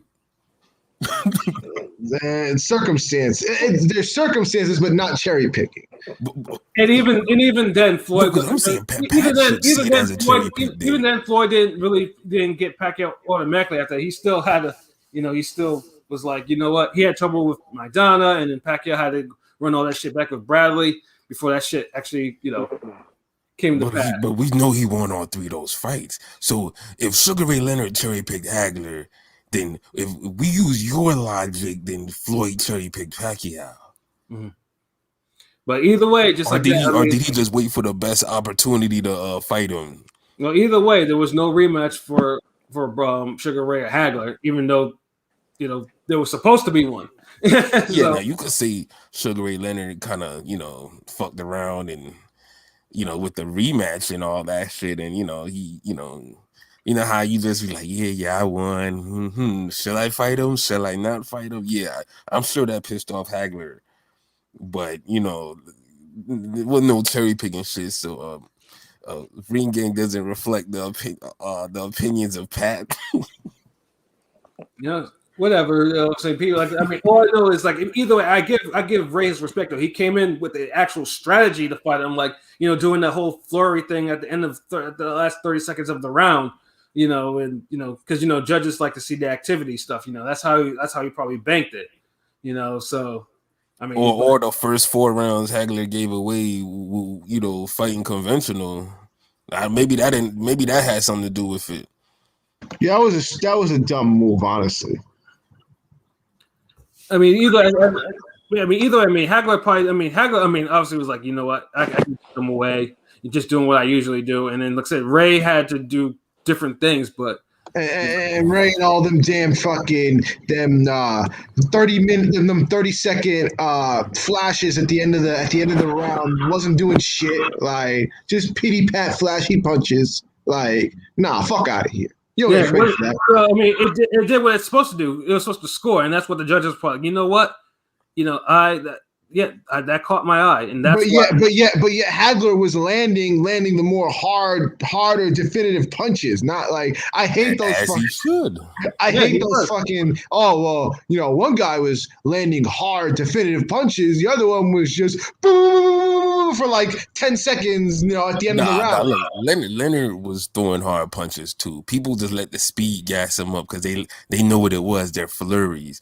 But if he wasn't throwing with enough pop, Hagler would have just walked him down like he was nothing and said, "Fuck your one eye, fuck your retirement, fuck all your golden boy status, and let me just beat your ass." He couldn't do it. So I mean, are we either gonna give Hagler props or we gonna shit on Leonard enough to where we just begging to give Hagler props for it? Like, he an all-time great legend. He lost a close fight. He didn't have the best strategy, but it is what it is. Right. I mean, like I said, even the split decision, like the card for Hagler was 115-113, obviously. And then, the other score, was for Leonard, 115-113. And yes, I mean, both scores are feasible. You can actually see that. I mean, if whether guys who you thought going, those scores aren't bad, but the 118-110 for Leonard did not exist in that fight. It did not exist. For sure, it did not exist for Sugar Ray Leonard. It didn't. And that's where the fuckery that's where Hagler, flipped. That's the score that made him just go like, he's like, fuck this shit, like, and it wasn't like it wasn't like retire. He didn't want to retire in the spot there. Like, they were going for the rematch, but Roy was kind of, like I mentioned before, he was giving him the runaround on that. A-side flexing. Let's just call it what it was. Yeah, and so Hagler was like, you know what? I don't need this money anymore. I'm good. Actually, no. He retired because Hagler had a brother in the '80s too, Robbie Sims, and he lost to Sambu Kalambe. That's what actually made him walk away. That was like in 1988. So that was because like I said, Hagler wanted to fight again, but it was just one of those things that he was just like, yeah, no, okay, I'm done. I have the money. I'm good. So yeah, like I said, to this day, it's still a thing. But Hagler though was a man of his word. Though he retired to Italy. He did them Italian. Yeah, I said France. My apology. I said France. It was Italy. I knew it was one of those damn countries. He started making movies and shit. Yeah, no. I've never seen them full, but I've seen them on like clips on YouTube. Yeah, they're actually pretty entertaining. If you take it as that though, they're they have Hagler doing all types of like Superman type of stuff, but Marvin Hagler. I mean, who am I to say that's not really what he can't do? I mean, but yeah, no, but for the most part, he just led a pretty quiet life. I mean, he was in Italy, did his movies. You see him on TV. Some of the you go to the conventions, like you see him, like basically. And dude, for the amount of fights he had 67 fights. He was pretty lucid. Like, he didn't show any damage. Like, yes, really, that's true. Like that's a testament to his character and durability. Yeah, like I mean, when you look at Thomas Hearns, you can say that he probably had too many fights, or you have Ray Leonard, who pretty much who expired shortly after that fight, anyways, and for different reasons. And then you have Duran, who fought way too long, but even though he's not showing too much damage. I think a car accident's the only reason why Duran's not fighting anymore, and that was when he was in his 50s. Dude, there's no way I should have saw a damn Joppy Duran fight in my lifetime. Same here. Yeah, you're absolutely right. And I can't shake that image out of my head. Like, there's woman ass fights that I didn't easily forgot, but for some reason that fight just it don't sit with me well, and it just stays in my head. Like, we saw a damn Duran Camacho fight. Oh my God, those fights were so awful. Oof. Although I do like these Chavez senior exhibition bouts though. Like, yeah, him and Arce, they've been doing their thing. Like, yeah, exhibition fights. Yeah. X on the exhibition. But I mean, like, it's just a Camacho Duran fight in 2001 is inexcusable. Yeah, it is.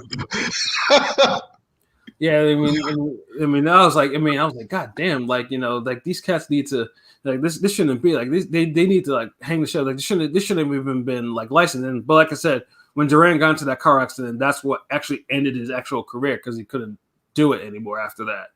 But Hagler though, like I said, he was healthy. Like he got, for a guy who had 67 fights, he got out there healthy, like no slurring. Like he was really hell. He looked like sometimes he could actually fight again.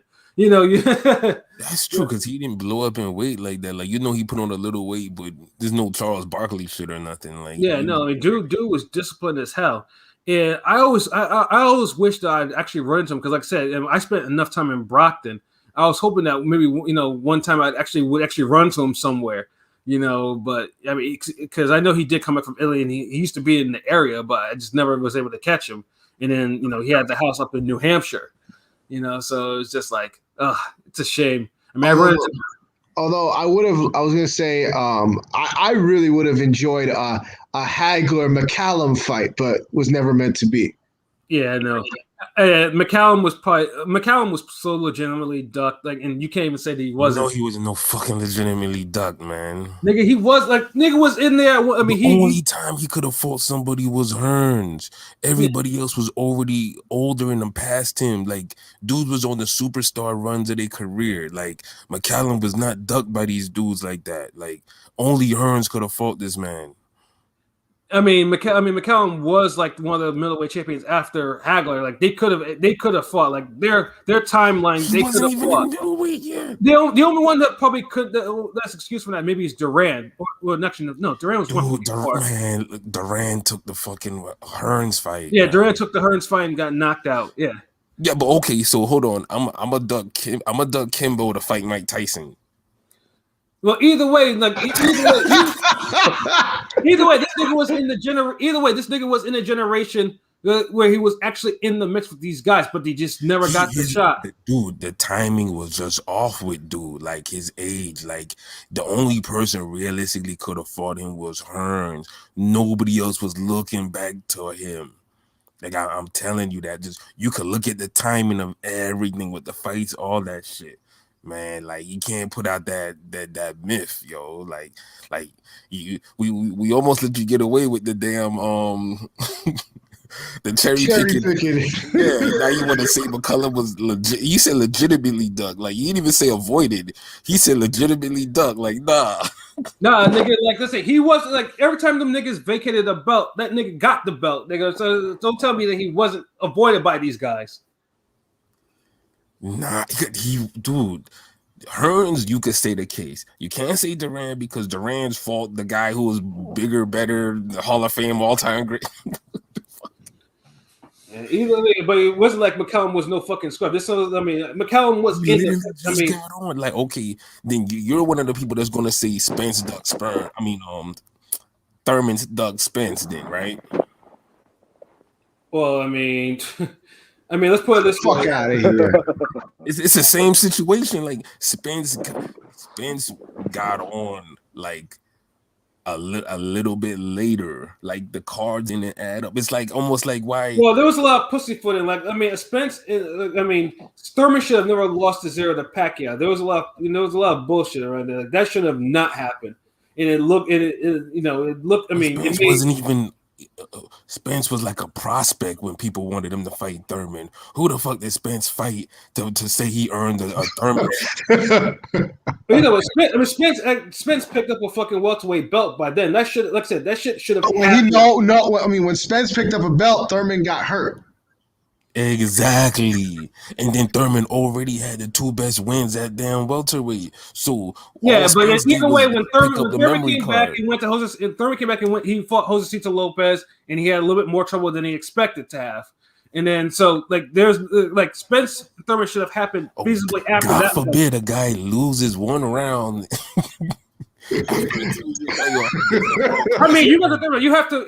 I personally said that Thurman didn't look good. I said he didn't look good, and then you saw what happened. No, he didn't look good. Of course, he didn't look good, but he didn't look bad. Definitely should take another fight before, but obviously the Pacquiao money. How can you pack? It's not like he chose Pacquiao. Pacquiao chose him, and if Pacquiao didn't choose him, he would have had to fight Porter for the mandatory.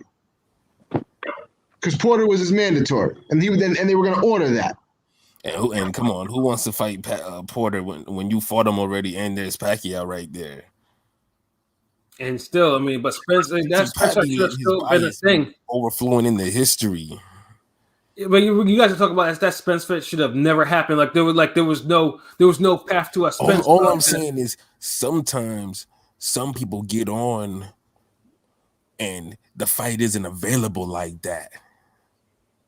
That's all I'm saying. Like McCollum, he couldn't force those other fights. The Hearn fight was the only time and was the only fight where realistically, yeah, it could have happened. There was a little window for it, but everybody else was already superstar, part-time, ending their career level. Like it just is what it is. Like he was in a Crawford position where he has to clean up after everybody.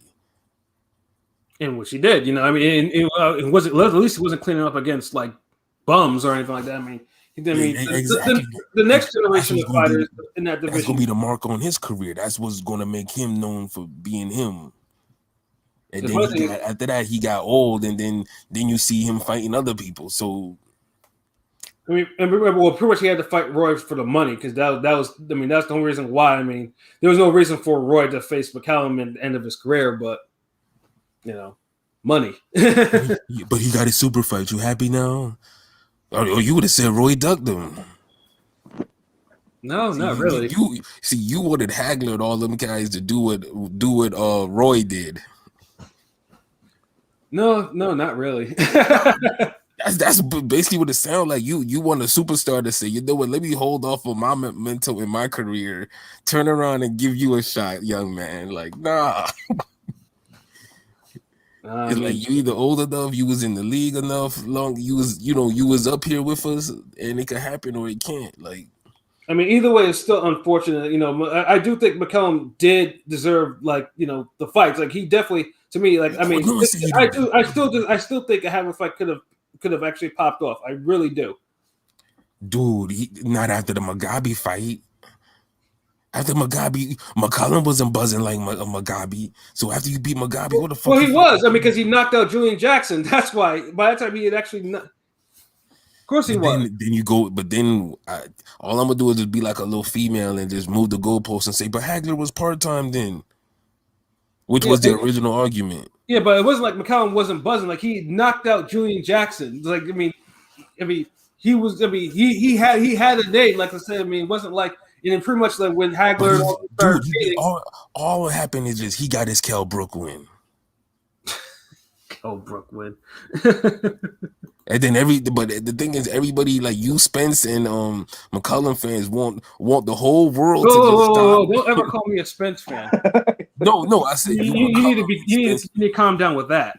Nah, you McCollum and Spence fans, y'all want the whole world to stop as soon as y'all got y'all a decent win. Y'all said, yo, as soon as Spence beat Brook, y'all was like, oh, you know what? We could fight Canelo, fuck Thurman, we could get Porter, we could get this guy, that guy. McCollum gets his win. It's like, oh man, Sugar Ray Leonard ducking me. Hagler don't want it. Duran don't want it, even though he fought Hearns. He don't want this. Like, come on, man. Like, I mean, I'm good, man. I'm sorry. Like, we digressed. Like, I'm just making up words, but yeah. Unfortunately, when LB lets to go off in semantics, it's hard to stop him. But nah. You was the super villain that had to be stopped because you came through with the damn the gemstones with the fucking cherry pick stones, and you had to team up and stop that. Either way, then you came back for the sequel on some Ultron like Thanos shit. Like, nah, he was ducked, legitimately ducked, and it's like we had to stop that. So if you're done making wild accusations, we could just. You know your semantics, nigga. Yes, we go back to Hagler. So yeah, Now, this ain't no what happened first, the semantics or the wild accusation, what the egg or the chicken? Like, nah. Yeah, see, I put respect to Hagler's name. You know, you were over there like. No, I did. I mean, Hagler's that dude, bro. Like, but I'm not gonna say he legitimately ducked the guy. Nah, I say he legitimately lost to Leonard. You know, that scorecard was horrendous. I still thought he lost, but you know, I'm never gonna say he was robbed. But I'm not gonna sit here and say he ducked damn McCollum. Hell nah. This is Hagler we talking about. He fought everybody he could possibly fight. Yeah, of course he did. Yeah, I mean, he was undisputed when he came. He won undisputed and he left undisputed. You know, that's a rarity too in itself. How you leave undisputed?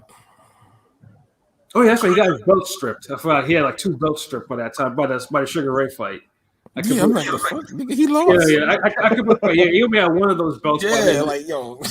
Yeah, because he had mandatories and he didn't. You know, Hagler. You know, Sugar Ray, WBC. You know, they do what they do. So that's So that was the only book he had left. Yeah. You know, but Hagler, you know, like I said, Hagler was just like I said, he was just too old school. Like, you know, if you're a working class fighter, if you were a fighter, just, you know, you didn't like to fuck a whole lot of bullshit about him, like serious about his business and stuff like that. Hagler was your guy. So it's just like it's just like that comment that Michael Irvin once said, you know, we're losing recipes, and he was talking about, you know, women not, you know, passing out recipes and women not knowing how to cook. This is what this feels like. Because I mean, although I'm not sure what type of training that Hagler was really doing, if he was doing it at all, you know, in terms of, you know, mentoring any other fighters, you know. But I feel like, you know, he probably wasn't tapped. I think he had a lot more to offer. I mean, his career obviously is a model career. You can look at it, you can learn some things, but it just feels like, it just feels like, you know, something was gone, you know, with him passing. Of course, a fucking legend, man, and it's just sad, but you know, life goes on. But you know, he's going to be with us in our hearts and in our memories and shit. Because you know, you can't put on those type of performances and just be forgotten. No, you can't. And then another thing, I definitely want to bring up with him, you know, because I know, unfortunately, there's some things going on, like, you know, in terms of the cause of his death.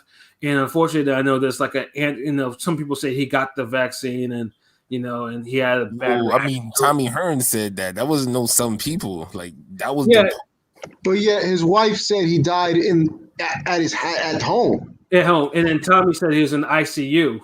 So it's one of those things. Like there's a lot of information, but unfortunately, when you say vaccine, obviously, you know, there's a lot of anti-vax sentiment. So it sounds like they got his people on some like, look, man.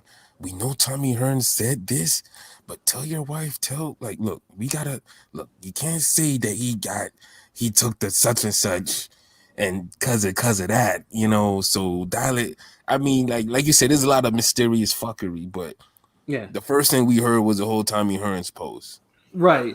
And, you know, and his death should not be used to push like an anti-vax agenda, whether you have it or not. Like, you know, I ain't gonna lie. I wasn't gonna do it, but now I'm definitely not fucking with it. Like, I'm good. Like, sorry.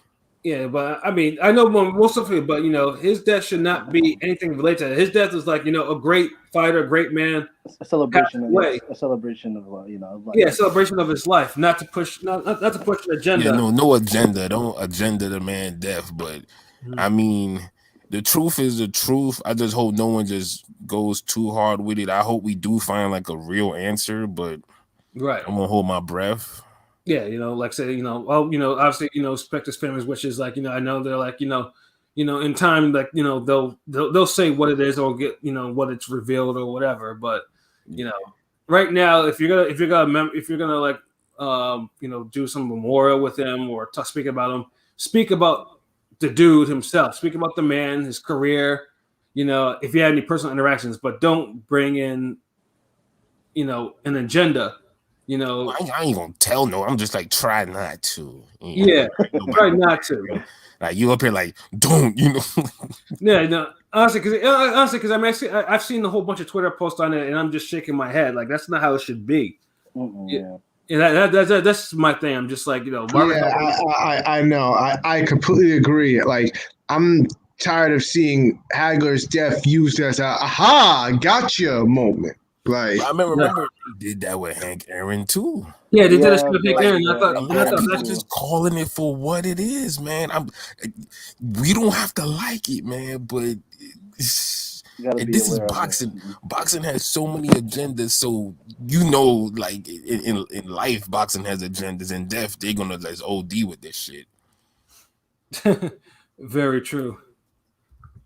So, but yeah, I'd rather people just remember his fights and shit, and you know, the problem is he's not here no longer, so I don't want to just keep going on how he died or how he could have lived.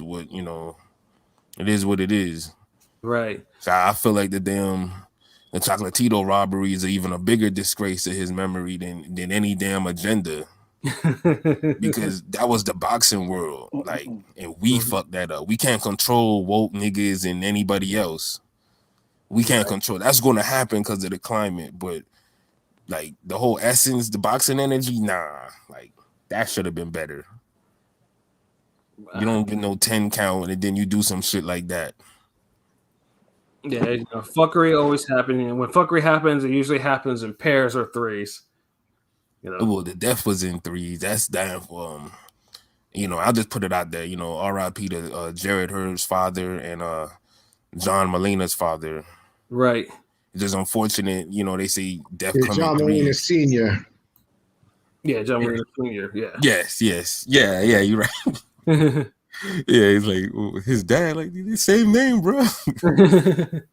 Yeah. So yeah, it's sad, man. Damn, but. Mm-hmm. We don't have to play. I have to see. I'm at the watch Laura Heard, Malena, Lundy. Yeah, if that's well, you probably have the VHS. I know that hasn't been on YouTube in a hot minute. It used to be, but and maybe Hagler, Hagler Duran. Yeah, Hagler Duran sounds good. But definitely, rest in peace to Marvelous Marvin Hagler, man. Like I said, you won't be forgotten in boxing for sure. Like, I don't even have no closing thoughts. I just want to say R.I.P. Hagler. Same. Let's keep it short, sweet. You know what it is. RingGameRadio.com, but R.I.P. Hagler. Yeah. He'll be missed, man. Really, for sure. So I think we've come to the end of our show for today. And LB, you said you had no other closing thoughts. Do we want R.I.P. Hagler? Yeah, no closing thoughts here. Pilot? Appreciate y'all having me, man. Thank y'all. Oh, excellent. And I echo everyone else's sentiments. Yeah. So for myself, Pat Scorpion, the New England representative. For LB, Shutterworth the God, the GOAT artist. For King P, Bodega P, and for Conscious Pilot. I'll come up with another, nickname or whatever for you. And, as we go on, trust me. We'll collab. Appreciate it. Yeah, no doubt. I'll get a better mic too for next time. Nah, you were clear. We can hear you. Nah. He gotta get another mic. I'm sorry. Like, This I nigga- hear him the I whole time. appreciate the honesty. I got y'all. Yeah. Because that's the thing is, like, say everybody's voice is at a 10, his comes in at like a 6. So I be listening, I be having the speaker by my ear, like, okay, cool. I mean, we some loud ass niggas, so yeah. I'm at your energy. I'm at your energy eventually. Give me a couple weeks. Oh yeah, no doubt. You'll fall into the groove and bam, you'll be one of us, even though you are one of us. So this has been another wonderful episode of Real Talk, where as always, it's shit's real, we talk about it. So until next time, peace.